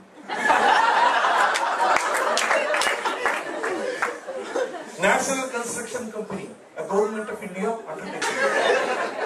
ಅವನೆಲ್ಲ ಅದೆಲ್ಲ ಇಂಗ್ಲಿಷ್ ಆಗೋಯ್ತು, ಕನ್ನಡದಲ್ಲಿ ಬರೀಬೇಕು. ಕನ್ನಡದಲ್ಲಿ ಬರೆದ್ರೆ ನಮ್ಗೆ ಗೊತ್ತಾಗೋದು ಅಂದ. ಬರೀತಾರೆ ಕನ್ನಡದಲ್ಲೂ ಬರುತ್ತೆ. ಲಂಚ ತಗೊಳ್ತೀವಿ ಹಂಗ್ ಬರೆಯಲ್ಲ, ಸ್ವಲ್ಪ ಇಂಡೈರೆಕ್ಟ್ ಆಗಿರುತ್ತೆ. ಎಲ್ಲಿರುತ್ತೆ, ಬಾ ನೀನು ಯಾವ್ದಾರು ಆಫೀಸ್ಗೂ ಬಾಗಿಲ ಮೇಲೆ ಬರ್ತಿರ್ತಾರೆ. ಏನಂತ ಬರ್ತಿರ್ತಾರೆ, ತಳ್ಳಿರಿ. ಅಂದ್ರೆ ನಿಮ್ ಕೆಲಸ ಆಗ್ಬೇಕು ಅಂದ್ರೆ ತಳ್ಳಬೇಕು, ಸುಮ್ಮನೆ ಆಗಲ್ಲ. ಆಮೇಲೆ ಹಿಂದ್ಗಡೆ ಸಾಹೇಬ್ರಿಗೆ ಮಾತ್ರ ಕಾಣಿಸುತ್ತೆ, ನಿಮಗ್ ಕಾಣಿಸಲ್ಲ. ಎಳೆಯಿರಿ ಅಂತ ಬರ್ತಾರೆ. ಅದು ಅವ್ರಿಗೆ, ಅಂದ್ರೆ ಅವನ ಬಂದ ಕಾಂಪ ಎಳೆಯಿರಿ ಎಷ್ಟು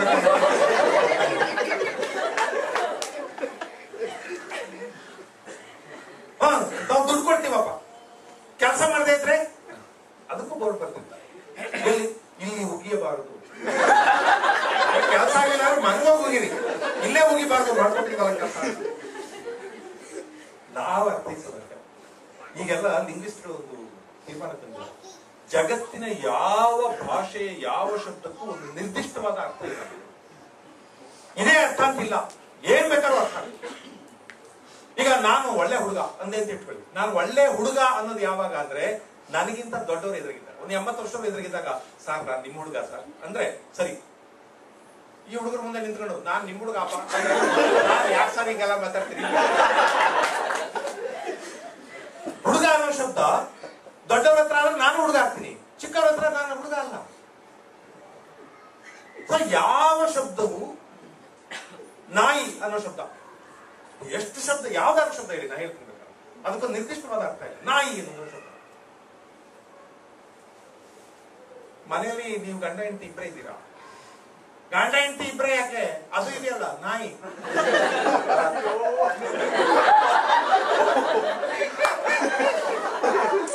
ಯಾಕೆಂದ್ರೆ ಅವಳು ಯಾವಾಗಲೂ ಬೊಗಳ್ತಿರ್ತಾಳೆ ಅಂತ. ಆ ನಾಯಿಯ ಬೊಗಳುವ ಗುಣ ಇದೆಯಲ್ಲ, ಅದಕ್ಕೆ ನಾಯಿ ಅಂತ. ಮಗ ಎಲ್ಲೋ ಹೋದ, ಬಹಳ ಹೊತ್ತಾದ್ರೂ ಬರ್ಲಿಲ್ಲ. ನಮ್ಮನೇಲಿ ಒಂದಿದೆ ನಾಯಿ, ಹೊತ್ತಕ್ಕೂ ಮನೆ ಸೇರಲ್ಲ. ನಾಯಿ ಅಂದ್ರೆ ಮಗನಿಗೆ ಹೇಳ್ತಿರೋದು. ಅಂದ್ರೆ ನಾಯಿ ಅಂದ್ರೆ ಅವ್ನು ತಿರ್ಗೋ ಗುಣ ಇದೆಯಲ್ಲ, ನಾಯಿ ತಿರುಗ್ತಾವ್ ನೋಡಿ, ಡಿಸೈಡ್ ಮಾಡದೆ ಓಡ್ತಾವ್ ನೋಡಿ. ಈ ನಾಯಿಗಳು ನೋಡಿ ಸುಮ್ನೆ ಹೋಗುವಾಗ ಈ ನಿಂತಿರ್ತವೆ, ಸುಮ್ಮನೆ ಹೊರಟ್ಬಿಡ್ತವೆ. ದೂರ ಹೋಗಿ ಮತ್ತೆ ವಾಪಸ್ ಎಲ್ಲ ಗೊತ್ತಿಲ್ಲ. ಕೆಲವು ಹುಡುಗರು ಹಂಗೆ ಮನೇಲಿ ಹೋಗಿ ಮೋಟರ್ ಬೈಕ್ ಸ್ಟಾರ್ಟ್ ಮಾಡ್ಬಿಟ್ಟು ಆಮೇಲೆ ಎಂಟು ಮಾಡ್ತಾರೆ, ಎಲ್ಲಿ ಹೋಗ್ಬೇಕು. ಅದಕ್ಕೆ ನಾಯಿ ಬುದ್ಧಿ ಇನ್ನೊಂದು. ಈಗ ನಾಯಿ ಏನೋ ಸ್ವಲ್ಪ ಬೈದಂಗಾಯ್ತಲ್ವಾ. ಈಗ ನೋಡಿ ಸರ್, ನಿಮ್ಮ ಆಫೀಸಲ್ಲಿ ನಮ್ಗೊಂದು ಕೆಲಸ ಕೊಟ್ಟು ನೋಡಿ ಸರ್, ನಿಮ್ ನಾಯಿ ಸರ್ ನಾನು. ಅಲ್ಲಿ ಕೃತಜ್ಞತೆ, ಥ್ಯಾಂಕ್ಫುಲ್ನೆಸ್, ಒಬಿಡಿಯನ್ಸ್ ಅಂದ್ರೆ ಒಂದೇ ಶಬ್ದ ನೀವು ಬೇಕಾದಂಗೆಲ್ಲ ಅರ್ಥ ಕೊಡ್ತಾ ಹೋಗುತ್ತೆ. ನೀನ್ ಮನುಷ್ಯಲ್ಲ ಕಣ, ಮರ ಅಂದ್ರೆ ಬೇರ್ ಇದಾವ, ಅವನಿಗೆ ಕೊಂಬೆ ಇದಾವ, ಎಲೆ ಇದಾವ, ಹೂವಿದ್ಯಾ, ಹಣ್ಣಿದ್ಯಾ? ಇಲ್ಲ. ಮರ ಅಂದ್ರೆ ಮರ ನಿಂತಿರ್ತಲ್ಲ, ನಿಂತಿದ್ದಾವೆ, ಭಾವನೆಗಳಿಲ್ಲ ಅವನಿಗೆ. ಸೊ ಯಾವ ಶಬ್ದಕ್ಕೆ ಬೇಕಾದ್ರೂ ಬೇರೆ ಅರ್ಥ ಕೊಡ್ಬೋದು. ಬರೀ ಒಳ್ಳೆ ಶಬ್ದಗಳಲ್ಲೇ ಯಾರು ಬೈಬೋದು. ಬಾಪ ಪುಣ್ಯಾತ್ಮ,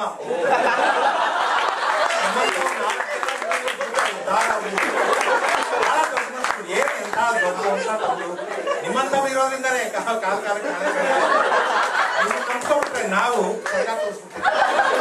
ಯಾವ್ದಾದ್ರು ಕೆಟ್ಟ ಶಬ್ದ ಇದೆ, ಬಟ್ ಹೊಗಳ್ತಾ ಇದ್ದ ನಾವು ಒಳ್ಳೆ ಶಬ್ದದಲ್ಲೇ ಬೈಬೋದು. ಕೆಟ್ಟ ಶಬ್ದಗಳಲ್ಲಿ ಹೊಗಳೋದೊಂದಿರುತ್ತೆ ನೋಡು. ನನ್ನ ಹತ್ರ ಮಾತಾಡ್ಬೇಡ, ನಾನ್ ತಲೆ ಕೆಟ್ರೆ ನಾಯಿ ನನ್ನ ಮಗ, ನಾನೊಂಥರ ಹುಚ್ಚ, ನಾನು ನಿನ್ ಗೊತ್ತಿಲ್ಲ, ಲೋಫರ್ ನಾನು ಹಿಡಿದು ಬಿಟ್ರೆ ಮಾತ್ರ ನಾನು ಕಜ್ಜಿ ನಾಯ್ತಾರ. ಅಲ್ಲ, ಒಳ್ಳೆ ಶಬ್ದ ಇಬ್ರು ಜಗತ್ ಬಿದ್ಬಿಟ್ಟಿದ್ದಾರೆ. ಇವನು ನೋಡು ಮಾತಾಡ್ಬೇಡ, ನಾನ್ ನಾಯಿ ಹಿಡ್ಕೊಂಡಾಗ ನಾನು ಅಂದ.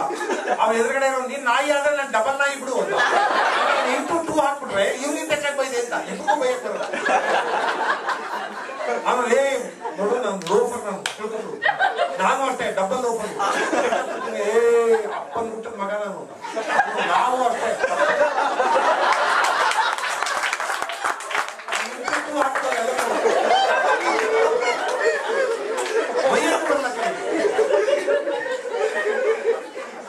ನಮ್ಮ ಹಳ್ಳಿ ಕಡೆ ಬೈತಾರೆ ನೋಡ್ಬೇಕು, ಏನ್ ಚೆನ್ನಾಗಿ ಬೈತಾರೆ, ಒಂಥರ ಪ್ರೀತಿಗೆ ಬೈತಾರೆ. ಲೇ ಬಾಯಿಲಿ ಏನ್ ನೀರ್ ಮುಗಿದ್ ನಾಯಿ ತರ ಕೂತಿದ್ದಾರೆ ನೋಡು, ಮಾತಾಡ್ಬೇಡ, ನಿನ್ ನಾಲ್ಗೆ ಕಿತ್ತು ನರಿ ಬಾಲ ಕಟ್ಬಿಡ್ತೀನಿ. ಅಯ್ಯ, ನೀನ್ ಹಂಡೆ ಹೊಟ್ಟೆ ಮೇಲೆ ಬಟ್ಟೆ ಹೋಗಿಯ ಬಾ, ಹಂಡೆ ಹೊಟ್ಟೆ ಮೇಲೆ ಬಟ್ಟೆ ಹೋಗಿತಾಳ, ನಿನ್ ಹೆಗಲ ಮೇಲೆ ನನ್ ಎಡಗಾಲ್ ತೊಳಿಯ, ನಿನ್ ಬೆನ್ನ ಮೇಲೆ ನನ್ ಬಲಗಾಲ್ ತೊಳಿಯ ಬಾ. ಏನ್ ಬೆಂಗಳೂರಲ್ಲಿ ಬೈಲ. ಭಾಷೆ ಸೌಂದರ್ಯ ಇವೆಲ್ಲ. ನಮ್ಮ ಹತ್ರ ಈ ಅರ್ಥಶಾಸ್ತ್ರರಿದ್ರು ಜಗಳಾಡೋರು, ಎಲ್ಲಾ ಅರ್ಥಶಾಸ್ತ್ರರು ಜಗಳಾಡೋರು, ಒಬ್ಬರು ಚೆನ್ನಾಗಿರ್ತಾರೆ.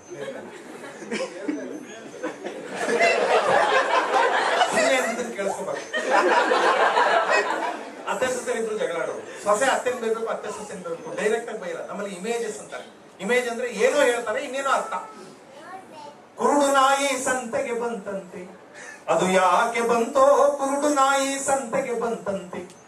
ಪುರಂದರದಾಸರು ಇಂಥ ಘನವಾದ ಆಟ ಬರೀ. ಒಂದು ಕುರುಡು ನಾಯಿ ಸಂತೆಗೆ ಬಂತು ಅಂತ ಯಾಕೆ ಆಡೋದು ಅಲ್ಲ. ಕುರುಡು ನಾಯಿ ಅಂದ್ರೆ ಈ ಜೀವ, ಸಂತೆ ಅಂದ್ರೆ ಈ ಜಗತ್ತು. ನೀವು ಆ ಅರ್ಥ ಕೊಟ್ಬಿಡಿ, ಅರ್ಥ ಬೇರೆ ಆಗ್ತದೆ. ಇವನ್ನ ಇಮೇಜಸ್ ಅಂತ. ಕುರುಡು ನಾಯಿ ಅನ್ನೋದು ಇಮೇಜ್, ಸಂತೆ ಅನ್ನೋದು ಇಮೇಜ್. ಹಾಗೆ ಅತ್ತೆ ಸೊಸೆ ಇದ್ರು ಇಮೇಜ್ ಇಟ್ಕೊಂಡು ಜಗಳ ಆಡೋರು. ಸೊಸೆ ಅತ್ತೆನ್ ಬೈಬೇಕು, ಡೈರೆಕ್ಟ್ ಆಗಿ ಅವ್ರ ಅತ್ತೆಗೆ ಬೈಲ್ಲ, ಅವ್ರ ಮೇಲೆ ನಾಯಿಗೆ ಬೈಯೋಳು. ನಾಯಿ ಇಮೇಜ್ ಅಲ್ಲ. ಊರ್ ನಾಯಿಗಳಿಗೆಲ್ಲ ಸಾವು ಬಂತು, ಈ ನಾಯಿಗೆ ಬಂದಿಲ್ಲ. ಎಂತೆಂತವು ಒಳ್ಳೊಳ್ಳೆ ನಾಯಿ ಸಾಯ್ತವೆ, ಈ ಜಂತು ನಾಯಿ ಸಾಯ್ತಾಕ್ತಿವಿ ತಿನ್ಕೊಂಡು ನಾನು ಮೂಲೆಯಲ್ಲಿ ಬಿದ್ದು ಎಷ್ಟೊತ್ತರು ಬೋ ಬೋ ಬೋ ಅಂತ ಬೊಗಳ್ತಾ ಇದ್ದೀನಿ. ಸೀಟಲ್ಲಿ ಜಾಡ್ಸಿ ಎದ್ಕೊಂಡು ಸುತ್ತೋಗಿದೆ ಅಂತ ಅದ್ರ ಭಯ. ನನ್ ಗಂಡನ ಕೇಳ್ತೀನಿ, ತಗೊಂಡೋಗಿ ಊರಲ್ಲಿ ಬಿಟ್ಬಿಡಿ, ಎಲ್ಲರೂ ಇಂತ ಮಾಡಿಕೊಂಡು ನನ್ನ ಪ್ರಾಣ ತಿಂತಾರೆ. ಯಾಕಾದ್ರೂ ಗೊತ್ತಿದ್ದು ಆ ಪಟೇಲ್ ನಾಯಿ ಅಂತ ಚಂದ್ರುಡಿ ನಾಯಿ, ಆ ನಾಯಿ ಈ ನಾಯಿ ಬಂದಿಲ್ಲ. ಯಾವಾಗ ನಾನು ತಗೊಂಡೋಗಿ ಮಧ್ಯಾಹ್ನ ಉದ್ದಕ್ಕೆ ಮಲಗಿಸ್ಕೊಂಡು ಮಂಗಳವಾರ ಮಕ್ಕಳು ಮಲ್ಕೊಂಡು ಸಾಕಾಗೋಗಿದೆ ನಮ್ಮ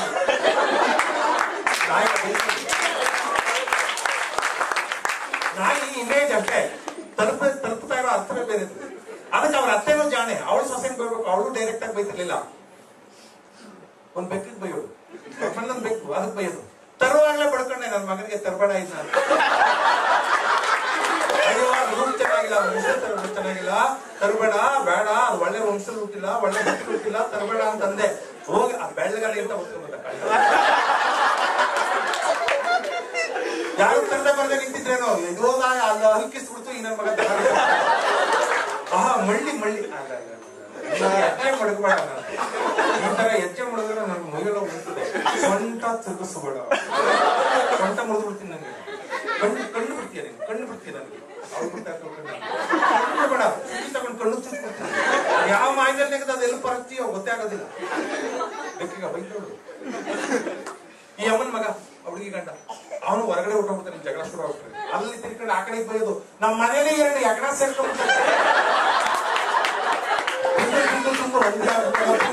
ತಿಂದಾಗ್ತವೆ, ಸಾಕಾಗೋಗ್ಬಿಟ್ಟು ಸರಿಯಾದ ದೊಣ್ಣೆ ತಗೊಂಡು ಎರಡು ಹೊಡೆದು ಮಲಗಿಸ್ಬಿಟ್ಟು ಯಾರು ಕಾರ್ಪೊರೇಷನ್ ಅವ್ರು ಯಾರೋ ಟ್ರಾಕ್ಟರ್ ಬೀದಿ ಬಿಸಾಕ್ಬಿಟ್ಟು ಎದ್ದು ನಾಯಿ ತಿಂಡಿ ಸಾಕಾಗ್ಬಿಟ್ಟಿದ್ವಿ. ಅವರು ಅತ್ತೆ ಸೊಸೆ ಮಗ ಎಲ್ಲ ಎಲ್ಲೆಲ್ಲಿ ತಾಗ್ಬೇಕು ಅಲ್ಲಿಗೆ ಬಾಣ ಬಿಡೋರು. ಆದ್ರೆ ನೇರವಾಗಿ ಬಾಣ ಬಿಡಲ್ಲ, ಎಲ್ಲೋ ಬಿಟ್ರೆ ಅಲ್ಲಿಂದ ಬಂದ. ಭಾಷೆ ಸೌಂದರ್ಯ, ಮಾತಿಗೆ ಇದೇ ಅರ್ಥ ಅಂತಿಲ್ಲ, ನಾವು ಬಿಡೋ ಅರ್ಥ. ಕೆಲವು ಶಬ್ದಗಳಿವೆ ಸುಮ್ಮನೆ ಮಾತಾಡ್ತಾರೆ, ನೀವು ಅವಕ್ಕೆಲ್ಲ ಅರ್ಥ ಹಚ್ಚಕ್ ಹೋಗೋದು. ಯಾರೋ ಒಬ್ಳು ಇನ್ನೊಬ್ಬಳು ಕೇಳಿದ್ರು, ಏನು ಮನೇಲೆಲ್ಲ ಚೆನ್ನಾಗಿದ್ದೀರಾ, ನೆಮ್ಮದಿಯಾಗಿದೆಯಾ ಮನೇಲಿ? ಇಲ್ಲ. ನೆಮ್ಮದಿನ? ಅಯ್ಯೋ ಸಾಕಾಗ್ತದೆ, ಯಾಕೆ ಬೇಕಾಗಿತ್ತು ನನಗೆ ಈ ಸಂಸಾರ, ಯಾಕೆ ಬೇಕಾಗಿತ್ತು ಈ ಮದುವೆ, ಯಾಕೆ ಬೇಕಾಗಿತ್ತು? ಆವಾಗಲೇ ನಮ್ಮ ಅಪ್ಪನಿಗೆ ಹೇಳಿದ್ರಂತೆ ಈ ಮನೆಗೆ ಹೆಣ್ಣು ಕೊಡ್ಬೇಡ ಅಂತ. ನಮ್ಮ ಅಮ್ಮನಿಗೆ ಯಾರೋ ತಲೆ ಕೆಡಿಸ್ಬಿಟ್ಟು ಈ ಮನೆಗೆ ಸಿಕ್ಕಾಬಿಟ್ರು. ಬಂದಾಗಿಂದ ನಾನು ಹೇಳ್ತೀನಿ ರೀ ಸುಜಾತ, ಒಂದ್ ದಿವಸವಾರು ನೆಮ್ಮದಿಯಾಗಿ ಅನ್ನ ತಿಂದಲ್ಲ, ನಾನು ನೀರು ಕುಡಿದಿಲ್ಲ ಅಂತ ಕಣ್ ತುಂಬಾ ನಿದ್ದೆ ಮಾಡಿಲ್ಲ. ಏನಿ ಅವ್ನ ಗಂಡ ಏನ್ರಿ, ಅವ್ನು ದಂಡ್ಬಿಟ್ಟ ಸಾಕಾಗುತ್ತೆ. ನೀವು ಮಾತಾಡ್ಬೇಡಿ, ಸುಮ್ಮನೆ ನನಗೆ ಸಾಕಾಗಿದೆ. ನೀವ್ ಹೇಳ್ತೀರಾ, ನಿಮ್ಗೇನು ಹೇಳೋಕೆ ನನ್ ಕಷ್ಟ ಯಾವನು ಗೊತ್ತು, ಯಾರ ಹತ್ರ ಹೇಳ್ಕೊಳ್ಳಿ. ನಾನು ಇಲ್ಲಿ ತನಕ ಹೆಂಗೋ ಜೀವ ಇಟ್ಕೊಂಡು ನಿಂತಿದ್ರಲ್ಲ ಅದು ದೊಡ್ಡದು. ನಿಮ್ಗೇನು ಅವಳು ಏನು ಮಾತಾಡ್ತಾ ಇಲ್ಲ, ನಿಮ್ಗೇನು ಮಾತಾಡ್ತೀರಾ, ನಿಮ್ಗೇನು ಹೇಳಕ್ಕೇನು ಅಂದ್ಬಿಡ್ತೀರಾ ನೀವು ಸುಮ್ಮನಿರಿ. ನೀವು ಅವಳು ಏನು ಮಾತಾಡ್ತಾರೆ, ಇವಕ್ಕೆಲ್ಲ ಅರ್ಥ ಹಚ್ಬಾರ್ದು, ಸುಮ್ಮನೆ ಮಾತಿರೋದೇ ಹಂಗೆ. ಆಮೇಲೆ ಇನ್ನೊಂದು ಶಬ್ದ ಇದೆ ನೋಡಿ ಅಂತಾರೆ, ತೋರಿಸಿ ನೋಡಿ ನೀವು ಕೇಳಿಸ್ಕೊಳ್ಳಿ ಅಂತ ಅಷ್ಟೇ.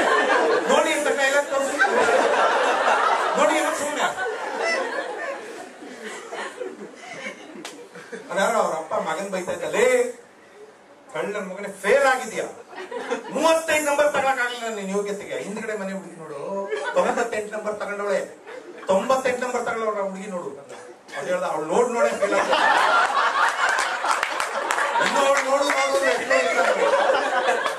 ಹುಡುಗಿ ನೋಡು 98 ತಗೊಂಡವಳೆ, ಆ ಹುಡುಗಿ ನೋಡು 98 ತಗೊಂಡವಳೆ, 35 ತಗೊಂಡಿಲ್ಲ. ದರಿದ್ರ ನನ್ನ ಮಗ, ಹುಡುಗಿ ನೋಡು ನೋಡಿ ಅಲ್ಲ,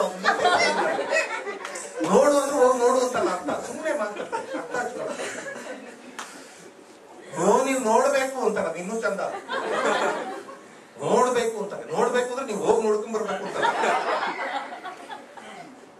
ನಮ್ ಕಡೆ ನಾವು ಮಂಡ್ಯ ಜಿಲ್ಲೆಯವರು, ಮಂಡ್ಯ ಮೈಸೂರು ಕಡೆ ರಾಗಿ ಮುದ್ದೆ ಮಾಡ್ತಾರೆ.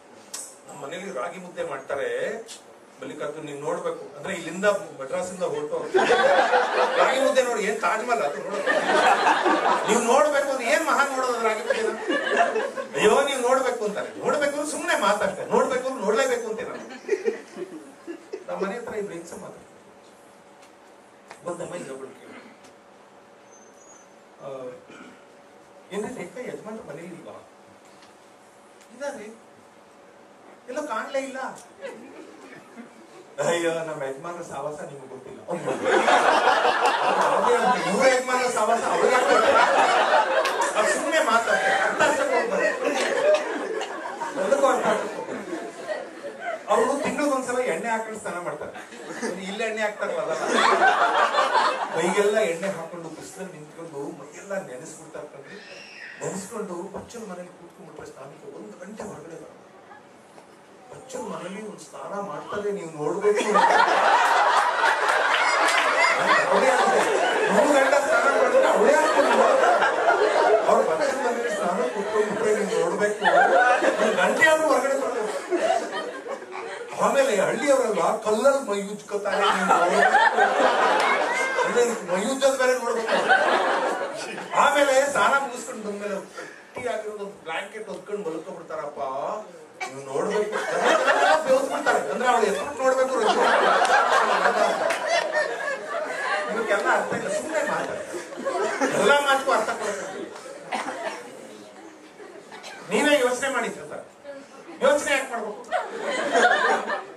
ನಾನು ನೋಡಿ ಸರ್, ಇಷ್ಟು ಜನ ಕೂತ್ಕೊಂಡು ಕೇಳ್ತಾವ್ರೆ ಅಂದ್ರೆ ಯೋಚನೆ ಮಾಡಿ. ಅದ್ಯಾಕೆ ಯೋಚನೆ ಮಾಡೋದೇನು? ಅವ್ನು ಯಾರೋ ನನಗೆ ಹೇಳ್ತಾರೆ, ಸರ್ ನಮ್ಮ ಅಪ್ಪ ಬಿಡಿ ಸರ್, ಅವಾಗ ಬಹಳ ಬಡತನ ಸರ್, ನಮ್ಗೆ ಪ್ರೈಮರಿ ಸ್ಕೂಲ್ ಮೇಸ್ಟ್ರು ಸರ್, ಬರೀ 35 ರೂಪಾಯಿ ಸಂಬಳ.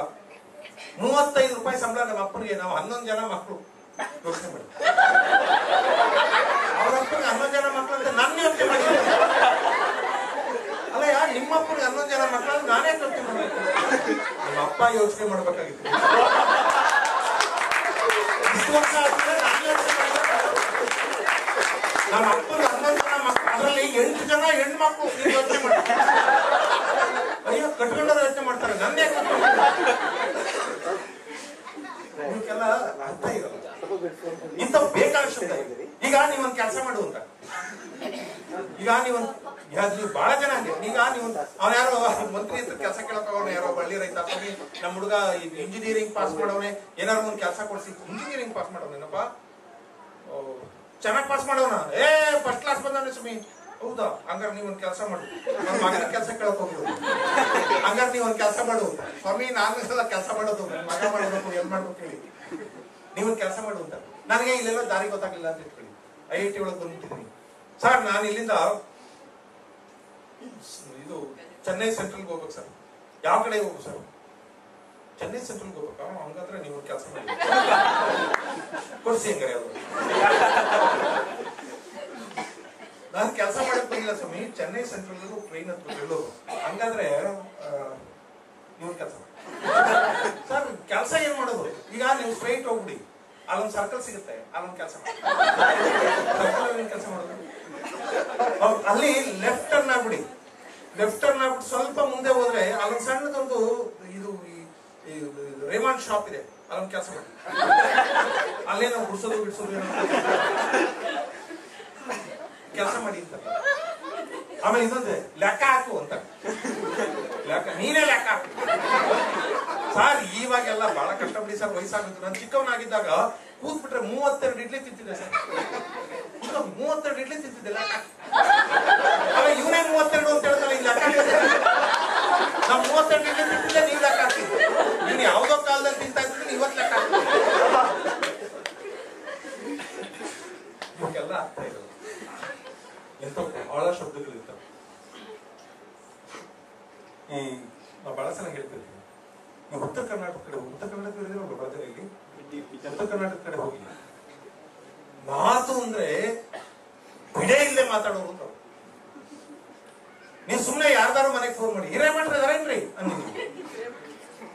ನೀವು ಸುಮ್ಮನೆ ಕೇಳಿ.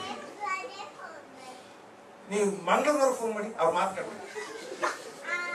ಬಸ್ಸಲ್ಲಿ ಕೂತಿದ್ರೆ ಯಾರೋ ಒಬ್ರು, ಪಕ್ಕದಲ್ಲಿ ಇನ್ನೊಬ್ಬ ಕೂತಿದ್ದಾರೆ, ಅವನು ನಮ್ಮ ಮೈಸೂರು ಕಡೆ ಪಕ್ಕದಲ್ಲಿ ಕೂತ, ನಮಸ್ಕಾರ ನಮಸ್ಕಾರ, ಈ ಕಡೆ ಹೊರಟ್ರಿ? ಯಾವ ಊರ್ಗ ಮಾತಾಡಿದ್ರಿ? ಮಂಗಳೂರಿಗೆ ಹೋಗ್ತಾ ಇದ್ದೀರಾ? ನೀ ಅಲ್ಲ, ಮತ್ತೆ ಇನ್ನೆಲ್ಲಿ ಹೋಗ್ತಾ ಇದ್ದೀರಿ? ಪುತ್ತೂರಿಗೆ. ಪುತ್ತೂರಿಗೆ ಯಾಕೆ ಹೋಗ್ತಾ ಇದ್ದೀರಾ? ಸುಮ್ಮನೆ ಅಲ್ಲ, ಸುಮ್ಮನೆ ಯಾಕೆ ಹೋಗ್ತಾ ಇದ್ದೀರಾ? ನೆಂಟ್ರ ಮನೆಗೆ ಅಲ್ಲ. ಯಾರು ನೆಂಟ್ರು? ತಂಗಿ ಮನೆಗೆ. ಓ, ತಂಗಿ ಅಂದ್ರೆ ಸ್ವಂತ ತಂಗಿನ ಅಲ್ಲ, ಇನ್ಯಾರು? ಚಿಕ್ಕಪ್ಪನ ಮಗಳು. ನಾನು ಕೇಳೋದಷ್ಟು ಕೂತ್ ಹೇಳೋದು. ನೀವು ಉತ್ತರ ಕನ್ನಡದ ಮಾತಾಡಿ ಫೋನ್ ಮಾಡ್ಬಿಟ್ಟು, ಅಲ್ಲೋ ಹಿರೇಮಠ ಅದ್ರೇನ್ರಿ ಮನ್ಯಾಗ ಅಂದ್ರಿ. ಹಿರೇಮಠರು ಇಷ್ಟೊತ್ನಾಗ ಎಲ್ಲ ಮನೆಯಾಗಿರ್ತಾರ. ಸಾಕಾವಳಿತ್ತು, 25 ವರ್ಷ ಆದ ಮದುವಾಗಿ ಯಾವಾಗ್ಲೂ ಇಷ್ಟೊತ್ನಾಗ ಮನೆಯಾಗಿರಕ್ಕಿಲ್ಲ ಅವರು. ಅಲ್ಲೆಲ್ಲೋ ಹೋಗ್ತಾರ, ಇಂಥವ್ರು 4 ಜನ ಸೇರ್ಕೊತಾರ, ಇಸ್ಪೀಟ್ ಕೊಡ್ತಾರ್ರಿ. ಯಾವ ಮನೆಗೆ ಒಂದು ಕಾಯಿ ಪಲ್ಯ ತರಂಗಿಲ್ಲ, ರೊಕ್ಕ ಕೊಡಂಗಿಲ್ಲ. ನಾನೇನು ಇಲ್ಲಿ ಏನ್ ಮಾಡಕ್ ಬರ್ತಿದ್ದೀನಿ? ಯಾವನ್ ಕೇಳೋನದ ಈ ಮನೆ. ನೀವು ಹಿರೇಮಠ ಇದಾರ ಇವ ಅಷ್ಟೇ. ಆಮೇಲೆ ಇನ್ನೊಂದಿದೆ, ಈ ನಮ್ಮ ಮಂಗಳೂರು ದಕ್ಷಿಣ ಕನ್ನಡದವ್ರಿಗೆ, ಮಂಗಳೂರು ಉಡುಪಿ ಅವೆಲ್ಲ ಬೈಯಕ್ ಬರಲ್ಲ. ನನಗೆ ಯಾರೋ ಮಂಗಳೂರು ಸ್ನೇಹಿತರು, ಸರ್ ನಿಮ್ಗೆ ಗೋಪಾಲ ಭಟ್ಟ ಗೊತ್ತಾ? ನಾನು ಅವರಿಗೆ ಸರಿ ಬೈತಿದ್ದೆ. ಹೌದಾ, ಏನ್ ಬೈದ್ರಿ? ಮತ್ತೆ ಮಾತಾಡ್ಲಿಕ್ಕಿಲ್ಲ, ಹಾಗೆ ಬೈತಿದ್ದೆ. ಹೌದಾ, ಏನ್ ಬೈದ್ರಿ? ಸಾಮಾ ಬೈದದ್ದು. ಅದೇಪ್ಪ, ಏನ್ ಬೈದ್ರಿ? ಕಂಡ ಬಟ್ಟೆ ಬೈದಿದ್ದೆ. ಸರಿಯಪ್ಪ, ಕಂಡ ಬಟ್ಟೆ ಏನು ಬೈದೆ? ಅವ ನನ್ನಲ್ಲಿ ಹೇಳಿಕೆ ಬಂದ, ನಾನು ಬಿಡ್ತೇನೆ. ಮಾತು ಹೇಳಿದ್ದು, ಮತ್ತೆ ಮಾತಾಡ್ಲಿಕ್ಕಿಲ್ಲ. ಇನ್ನೊಂದ್ಸಲ ಓದಿದ್ದೀನಿ. ಏನ್ ಬೈದಾಗ ಹೇಳುದು? ಅದೇನ್ ಬೈದೆ ಹೇಳುದು? ಒಂದು ಮಾತಲ್ಲ, ಜೀವ ಮಾಡಿ ಮಾತಾಡೋಕಿಲ್ಲ ಅಂದ್ರೆ ಅದೇನ್ ಬೈದಿದ್ದೀಯ? ನಾನು ಅವನಿಗೆ ಬೈದೆ. ಮಂಗ, ನಿನಗೆ ಮಂಡ್ಯ ಸರಿ ಇಲ್ಲ. ಅವ ಸುಮ್ಮನೆ ಹೋಗ್ಬಿಟ್ಟ, ಮಾತಾಡ್ಲಿ. ಮಂಗ, ನಿನಗೆ ಮಂಡ್ಯ ಸರಿ ಇಲ್ಲ. ನೀವು ನಮ್ಮ ಮಂಡ್ಯ ಹಾಸನ ಕಡೆ ಬಂದು ಮಂಡ್ಯ ಸರಿ ಇಲ್ಲ, ಸಂಡೆ ಸರಿ ಇಲ್ಲ,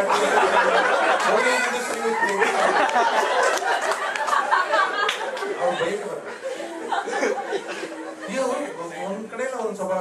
ನೀವು ಉತ್ತರ ಕನ್ನಡ ಕಡೆ ಹೋಗಿ ಅವ್ರ ಬೈದೆ ಮಾತಾಡಕ್ ಬರ್ತದೆ. ನಾನು ಯಾವ್ದೋ ಒಂದು ಸ್ಕೂಲು, ನಮ್ಮ ಶಿಷ್ಯ ಒಬ್ಬ ಅಲ್ಲಿ ಪಾಠ ಮಾಡ್ತಿದ್ದಾರೆ. ಇವರು ಏನೋ ಡಿಕ್ಟೇಷನ್ ಬರ್ಸ್ತಾ ಇದ್ದಾರೆ. ಅವ್ರಿಗೆ ಧರ್ಮ ಬರೀ ಮಗನ ಅಂದ್ರು. ಅವನು ಸುಮ್ಮನೆ ಕೂತವನು. ನೀನ್ ನಾಪನ ಬರೆಯಲೇ, ಸ್ಕೂಲ್ನಾಗ ಮೇಷ್ಟು ಮಾತಾಡೋ ರೀತಿ. ನೀನ್ ನಾಪನ ಬರೆಯಲೇ. ಅವನವನು ಪೆನ್ ಇಲ್ರಿ ಸರ. ಅವನು ಕೂಡ ನಾನು ಏನಪ್ಪ ಏನ್ ಮಾತಾಡ್ತೀನಿ, ಇಂಗ್ಲಿಷ್ ಮಾತಾಡ್ತೀನಿ. ಆಮೇಲೆ ರಂಡಿ ಮಗನ ತಗೋ ನನ್ನ.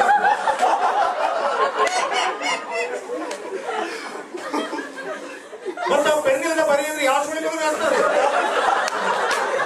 ಅವನ ನಿಲ್ಸ್ಕೊಂಡು ಬರೀತಾವ. ಧರ್ಮ ಬರೀ, ಅವನು ಧರ್ಮ ಅಂತ ಬರಲ್ಲ. ಮಗನ ಧರ್ಮ ಧ ಮಹಾಪ್ರಾಣ ಧ ಬರೀ. ಬರ್ತೀನಲ್ರಿ ಸರ್, ಏನು ಬರ್ತೀವಿ ರಂಡಿ ಮಗನ ಬರೀ. ಅವ್ನು ಏನ್ ಬರೀ ಗೊತ್ತಾಗ್ತದೆ ಸರ್. ಮಗನ ಕುಂಡೇಶಿನಲ್ಲಿ ನಾನು ಹೋಗಿ ಹೇಳಿದೆ, ಏನೋ ನಮ್ಮ ಕಡೆ ಒಕ್ಕಲ್ ಸೀಳೋದು ಅಂತ. ಒಕ್ಕಲ್ ಸೀಳೋದು ಈ ಮಂಗಳೂರು ಕಡೆಯವರು ಒಕ್ಕಲ್ ಸೀಳೋದು ಅಲ್ಲ. ಅದೆಲ್ಲ ಚೆನ್ನಾಗಿಲ್ಲ, ಹಾಗೆ ಹೇಳಕ್. ಮಹಾಪ್ರಾಣ ಮಾಡ್ಲಿಕ್ಕೆ ಏನು ಮಾಡಬೇಕು? ಬಾಲ ಕೊಡಬೇಕು, ಕೆಳಗೆ ಒಂದು ಬಾಲ ಕೊಡಬೇಕು. ಒಕ್ಕಲು ಸೀಳೋದು ಅನ್ನೋದೇ ಕಷ್ಟ ಅವ್ರಿಗೆ, ಬಾಲ ಕೊಡೋದು. ಅದಕ್ಕೆ ಇವರು ನಾನು ಅಲ್ರಿ, ನಮ್ಮನ್ನೇ ಅನಾಗರಿಕರು ಅಂತಾರೆ ಮಂಗಳೂರಿನವರು. ಏನು ಮಕ್ಕಳು ಸೀಳೋದಲ್ಲ ಎಂತ ನೀವು ಹಂಗಂದ್ರೆ ನೀವೇನಪ್ಪ ನೀವು ಹಿಂಗಂತೀರಿ ಅಂದ್ರೆ ಅವ್ರು ಹೇಳ್ತಾರೆ, ಸರ್ ನಾವ್ ಹೇಳೋದ ಖರೀದಿ, ನೀವ್ ಹೇಳೋದ ಖರೀದಿ. ಹೆಂಗೆ ತಾಕೀರಿ ಸರ್, ಬರೆದು ಈ ಕಡೆಯಿಂದ ಹಂಗ ನೋಡ್ರಿ ಸರ್, ಹೆಂಗ್ ಕಾಣ್ತತಿ ಅದು. ಏನ್ ಇಮ್ಯಾಜಿನೇಷನ್, ಬೇರೆ ಈ ಕಡೆಯಿಂದ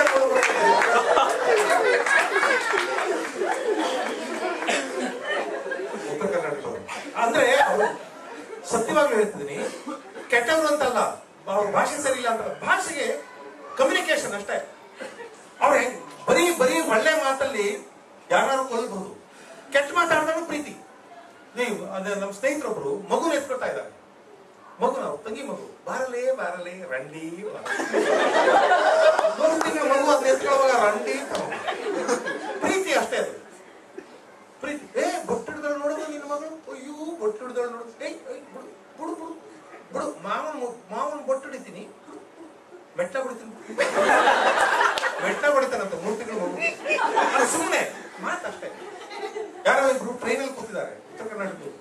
ಇನ್ನೊಂದು ಹೇಳ್ತಾನೆ, ನಮ್ಮ ಸ್ವಾಮಿಗಳು ಒಂದು ವಚನ ಹೇಳಿ ವ್ಯಾಖ್ಯಾನ ಮಾಡ್ತಾರ ಅಂದ್ರ ಯಾವ ಸುಳಿ ಮಗ ಏನ್ ಮಾತಾಡ್ತಾರ. ಒಂದು ವಚನ ಹೇಳಿದ್ರು, ಹಬ್ಬಕ್ಕೆ ತಂದ ಹರಕೆಯ ಕುರಿ ತೋರಣಕ್ಕೆ ತಂದ ತಳಿರ ಮೇಯಿತ್ತು, ಕೊಂದ ಹರೆಂಬುದನ್ನು ಅರಿಯದೆ ಬೆಂದೊಡಲ ಹೊರೆಯ ಹೋಯಿತ್ತು, ಒಂದಂದೆ ಹುಟ್ಟಿತ್ತು ಒಂದಂದೆ ಹೊಂದಿತ್ತು, ಕೊಂದ ಉಳಿದರೆ ಕೂಡಲ ಸಂಗಮದೇವ ಅಂತ ಹೇಳಿ ಅದಕ್ಕೊಂದು ವ್ಯಾಖ್ಯಾನ ಮಾಡಿದ್ರು. ಕೇಳಿಬಿಟ್ಟು ನಾನು ಹೋಗೋ ಸುಳಿ ಮಗನ ಅಂತ ಅವ್ರು ಕಾಲೇಜ್ ನಾನಲ್ಲಪ್ಪ, ನಿಮ್ ಸ್ವಾಮಿಗಳ ಕಾಲಿಗೆ ಬಿದ್ದವು ಹೋಗೋ ಸುಳಿ ಮಗನ ಅಲ್ಲ, ನಿಮ್ ಸ್ವಾಮಿಗಳಿಗೆ ಬೈದಂಗ ಆಯ್ತಲ್ಲ ಅಂದೆ ನಾನು. ನಾವ್ರಿ ಸ್ವಾಮಿಗಳು ಇಲ್ರಿ, ಸ್ವಾಮಿಗಳ ಹಂಗೆಲ್ಲ ಬೈಯಂಗ್ ಬರೋದ್ರಿ, ದೇವರಂತ ಸುಳಿ ಮಗ ದೇವರಂತ ಸುಳಿ ಮಗ. ಈಗ ಅವ್ರು ಬೈದ್ರು ನಂಗಿಲ್ಲ, ಭಾಷೆ ಜಾಯಮಾನ. ಉತ್ತರ ಕರ್ನಾಟಕಕ್ಕೆ ಹೋಗ್ಬೇಕು, ಈಗ ಎಷ್ಟು ಜನ ಮಾತಾಡ್ತಾರೆ. ಮದುವೆ ಸಂದರ್ಭದಲ್ಲಿ ಹುಡುಗನ ಹುಡುಗಿ ಹೆಸರು ಕೇಳ್ತಾರೆ, ಹುಡುಗಿ ಹುಡುಗನ ಹೆಸರು ಕೇಳ್ತಾರೆ, ನಿನ್ ಗಂಡನ ಹೆಸರು ಯಾವ ಎಷ್ಟು ಜನ ಕೇಳ್ತಾರೆ. ವನನಾರಿ ವನಸಿಂಗಾರಿ ಅಂಗಾರುಳ ಬಂಗಾರಗೆಟ್ಟಿ ಸಾಲು ಗೊತ್ತಾಯಿದ್ರೆ ಸರಿ ಕೇಳುವಾಗ ನಾನೇನು ಹೇಳಿ ನಮ್ಮ ಬಾಯ ಹೆಸರು ಕಣ್ಣಗವ್ರೆ ಕೊಡುವಾರೆಗವ್ರೆ ತಾರೆಗವ್ರೆ ದರ್ಬಾರ್ದಾಗವ್ರೆ ಹಳ್ಳಿ ಕಟ್ಟಬೇಕು ಕೂತ್ಕೊಂಡು ಹಸಿಲೆ ಹೊಂಚ್ತಾರೆ. ನಮ್ಮ ಯಜಮಾನರು ವಾತ್ರ ಮೇಲೆ ಕೂತ್ಕೊಂಡು ಒಂಟು ಕೈ ಕಂಡು ಮಾತು ಜವಾಬ್ ಕೊಡ್ತಾರೆ. ಅರೆಕಲ್ ಮೇಲೆ ಕಿರಚಲ್ಲಿ ಇರನುದ್ದಾಗ ಬೇರೆ ಹಾಕಿ ಸೊಪ್ಪು ಹಾಕಿದ್ರು ಸೊಪ್ಪು ಬೈತಾರೆ ನಮ್ಮ ಯಜಮಾನರು. ಅವರೇ ಹುಡುಗಿದ ಬಣ್ಣ ತಾವೇ ಹುಡುಗ ಕಣ್ಣ ಚಿಕ್ಕ ಚಿಕ್ಕ ಕೊಲೆ ಮುಡಿ ಚಿನ್ನ ತಪ್ಪಲೆ ಮಡಿಗೆ ಊರ್ಗಡಿ ಉರಿಯಾಕೆ ಅವಲಕ್ಕಿ ಅನ್ನ ಮಾಡಿ ಸಕ್ಕರೆ ಸಾರು ಮಾಡಿ ಪನ್ನೀರ್ ಗಿಂಡಿ ತಗೊಂಡು ಪೈನ ಹೋಯ್ತಾರೆ. ಚೆನ್ನಾಗಿ ಹೇಳ್ತಾರೆ. ಅವ್ರಿಗೂ ಕೇಳ್ತಾರೆ, ನೀನ್ ಹೆಂಡತಿ ಹೆಸರು ಹೇಳ ತಮ್ಮ ಅಂದ್ರೆ, ಬೀದಿಲ್ ನೋಡ್ ಸಗಣಿ ಗಾಡಿ ಮೇಲೆ ತಿಗ್ನಿ ತಿಕ್ ನೋಡು ಬೀದಿಲ್ ನೋಡ್ ಸಗಣಿ ಗಾಡಿ ಮೇಲೆ ತಿಗ್ನಿ ತಿಕ್ ನೋಡೋದು ನೆಕ್ ನೋಡ್ತಾಳೆ. ಹುಡುಗ ಒಂದ್ಸಲ ಎಲ್ಲೋಗಿದ್ದೆ, ಅನಕ್ಷರಸ್ಥ ಎಲ್ಲೋ ಹೋಗಿದ್ದೆ.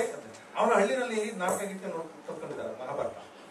ನಮ್ಮ ಮನೇಲಿ ಕುಂತಿ ಭೋಜನ ಮಕ್ಕಳಿಗೆ ಅಜ್ಞಾತವಾಸರ ಆಶ್ರಯ ಕೊಟ್ಟವನು ಹೆಂಡತಿ ತಮ್ಮನ್ ಕೊಂದವನ ಅಣ್ಣನ ಹೆತ್ತಪ್ಪನ ಹೊತ್ಕೊಳ್ತಿರೋ ಮಹಾರಾಣಿಗೆ ಹೆರಿಗೆ ಆಗಿತ್ತು, ಅದಕ್ಕೆ ಸಿಗ್ಲಿಲ್ಲ ನಿಮ್ಗೆ. ಇನ್ನೊಂದ್ಸಲ ಹೇಳು. ನಮ್ಮ ಮನೇಲಿ ಕುಂತಿ ಭೋಜನ ಮಕ್ಕಳಿಗೆ ಅಜ್ಞಾತವಾಸರ ಆಶ್ರಯ ಕೊಟ್ಟವನು ಹೆಂಡತಿ ತಮ್ಮನ್ ಕೊಂದವನ ಅಣ್ಣನ ಹೆತ್ತಪ್ಪನ ಹೊತ್ಕೊಂಡು ತಿರ್ಗಾಡೋ ಮಹಾರಾಣಿಗೆ ಹೆರಿಗೆ ಆಗಿತ್ತು. ಅರ್ಥ ಆಗಿಲ್ಲ. ಮಹಾಭಾರತ ಓದಿದ್ದೀರಾ? ಏನು ಓದ್ ಬೂದಿ ಮುಕ್ಕಿದ್ದೀರೋ ಕಾಣೆ. ಆಯ್ತಪ್ಪ, ನಂಗೇನು ಗೊತ್ತಿಲ್ಲ, ಹೇಳ ನೀನೇನು. ಅವನು 2-3 ಕ್ಲಾಸ್ ಓದಿದ್ದಾನೆ. ಅದು ಓದ್ನ ಎಟ್ಕೊಂಡು ಬಿಟ್ಬಿಟ್ಟು ನಾವು ಅವ್ನು ಹೇಳ್ತಾನೆ, ಕುಂತಿ ಭೋಜನ ಮಗಳು ಕುಂತಿ, ಅವಳ ಮಕ್ಳೇ ಪಾಂಡವರು ಯಜ್ಞಾತವತ್ಸಲ ಆಶ್ರಯ ಕೊಟ್ಟವನ ವಿರಾಟ್ ರಾಜನ ಹೆಂಡತಿ ಸುದೇಶ್ನೆ ತಮ್ಮ ಕೀಚಕನ ಕೊಂದವನು ಭೀಮನ ಅಣ್ಣ ಧರ್ಮರಾಯನಿಗೆ ಹೆತ್ತಪ್ಪ ಯಮಧರ್ಮನ ಹೊತ್ಕೊಂಡು ತಿರ್ಗಾಡೋದು ಕೋಣದ ಮಾರಾಣಿ ಎಮ್ಮೆ ಕರ hockey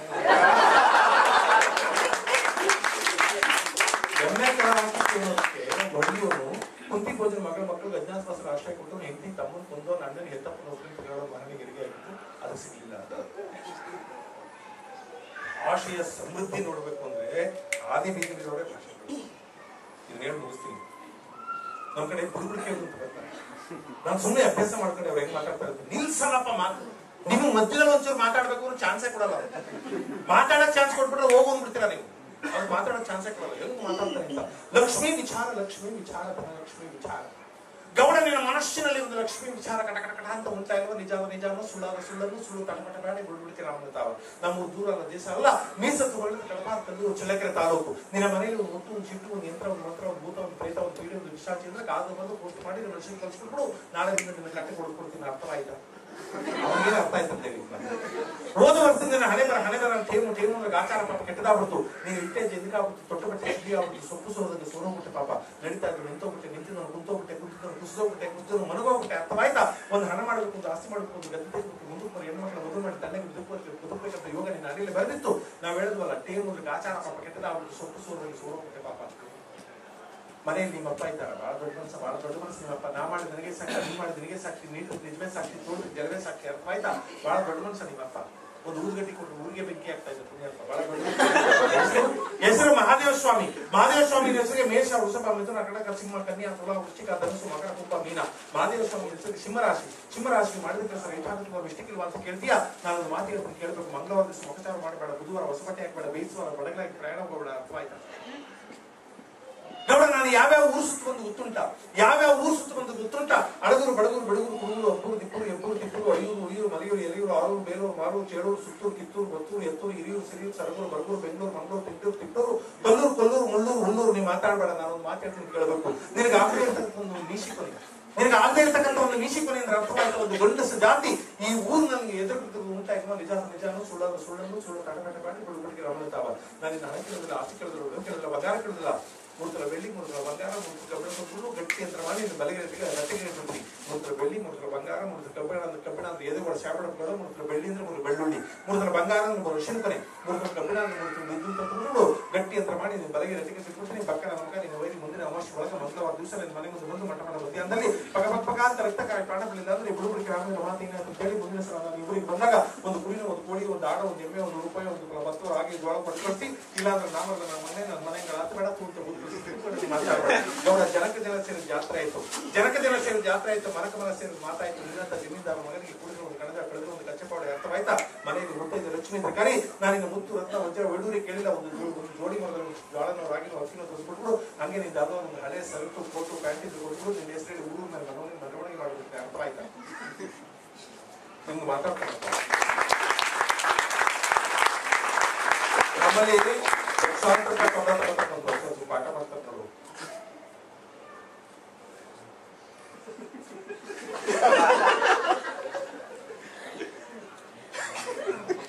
India please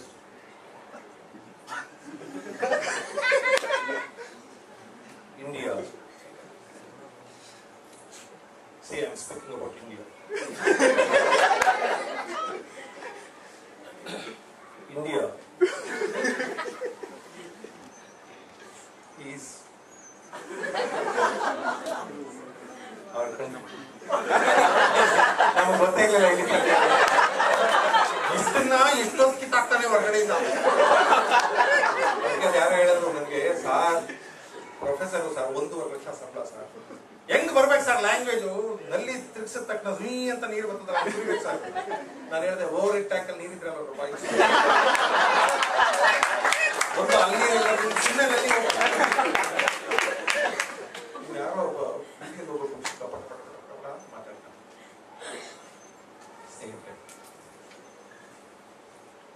If you want to live, laugh, if you want to be happy, you have thousands of reasons to celebrate. ನಿಮಗೆ ಸಂತೋಷವಾಗಿರಬೇಕು ಅಂತ ನೀವು ಡಿಟರ್ಮಿನ್ ಮಾಡಿದ್ರೆ you will have thousands of reasons to celebrate. ಸಂತೋಷವಾಗಿರೋ 1000 ಕಾರಣಗಳಿರ್ತವೆ ಜಗತ್ತಲ್ಲಿ. ಆನಂದಮಯ ಈ ಜಗದಯ ಏತಕ್ಕೆ ಭಯ ಮಾಡೋ ಸೂರ್ಯೋದಯ ಚಂದ್ರೋದಯ ದೇವರ ದಯ ಕಾಣೋ ಆನಂದಮಯ ಈ ಜಗದಯ. ಜಗತ್ತು ಆನಂದಮಯವಾದ. ನಮ್ಮಲ್ಲಿ ಕೆಲವ್ರಿಗೆ ನೀವು ಸುಮ್ಮನೆ ಮಾತಾಡಿಸಿ ಹೇಗಿದ್ದೀರಿ, ಏನ್ ಚಂದ ರೀ, ಏನ ಜೀವನ ನಡೀತಾ ಇದೆ. ಅವನು ಹಬ್ಬ ಅಲ್ಲ, ಇಡೀ ಸುತ್ತಮುತ್ತ ಎಲ್ಲ ಚಾರ್ಜ್ ಮಾಡ್ಬಿಟ್ಟು ಹೋಗ್ತಾನೆ. ನೀವ್ ಕೆಲವ್ರು ಮಾತಾಡಿಸಿ ನಿಮ್ ಮೂಡ್ ಹಾಳು ಮಾಡ್ಬಿಡ್ತಾರೆ. ಇಲ್ಲ ರೀ ಪ್ರಪಂಚ ಉಳಿಯಲ್ಲ ರೀ, ಬೆಳಗ್ಗೆನೆ ಅಂತಾರೆ. ನೋಡಿ, ಯಾವ ನನ್ ಮಗನು ಈ ಊರಲ್ಲಿ ಒಳ್ಳೆದಿಲ್ಲ, ಎಲ್ಲ ಲೋಕ ಸಾಕಾಗ್ಬಿಟ್ಟಿದೆ ನೋಡಿ. ಆಮೇಲೆ ನಮ್ ದೇಶ ಇದೆಯಲ್ಲ ಉದ್ದಾರ ಆಗಲ್ಲ, ಏನು ಉದ್ದಾರ ಆಗಲ್ಲ. ಆಮೇಲೆ ಈ ಜಗತ್ತು ಬದುಕಲ್ಲ, ಬೆಳಿಗ್ಗೆನೆ ಮಾತಾಡ್ಕೊಂಡು ಈ ಜಗತ್ತು ಆನಂದಮಯ, ಸಂತೋಷವಾಗಿರಬೇಕು. ಸಂತೋಷವಾಗಿರೋ ಅಥವಾ ಮಲ್ಲಿಕಾರ್ಜುನ ಅವ್ರಿಗೆ ಆತಂಕ ಏನು ಅಂದ್ರೆ ಇನ್ನೂ ಮಾತಾಡ್ತಾ ಇದ್ದಾರೆ, ಟ್ರೈನ್ ಹೋಗ್ದೆವು ಇಲ್ಲೇ ಹೋಗ್ತಾರೆ, ಮತ್ತೆ ಇನ್ನೊಂದು ದಿವಸ ಸಂಭಾಳಿಸ್ಬೇಕು. ಅದರಿಂದ ಯಾರಿಗೂ ಆತಂಕ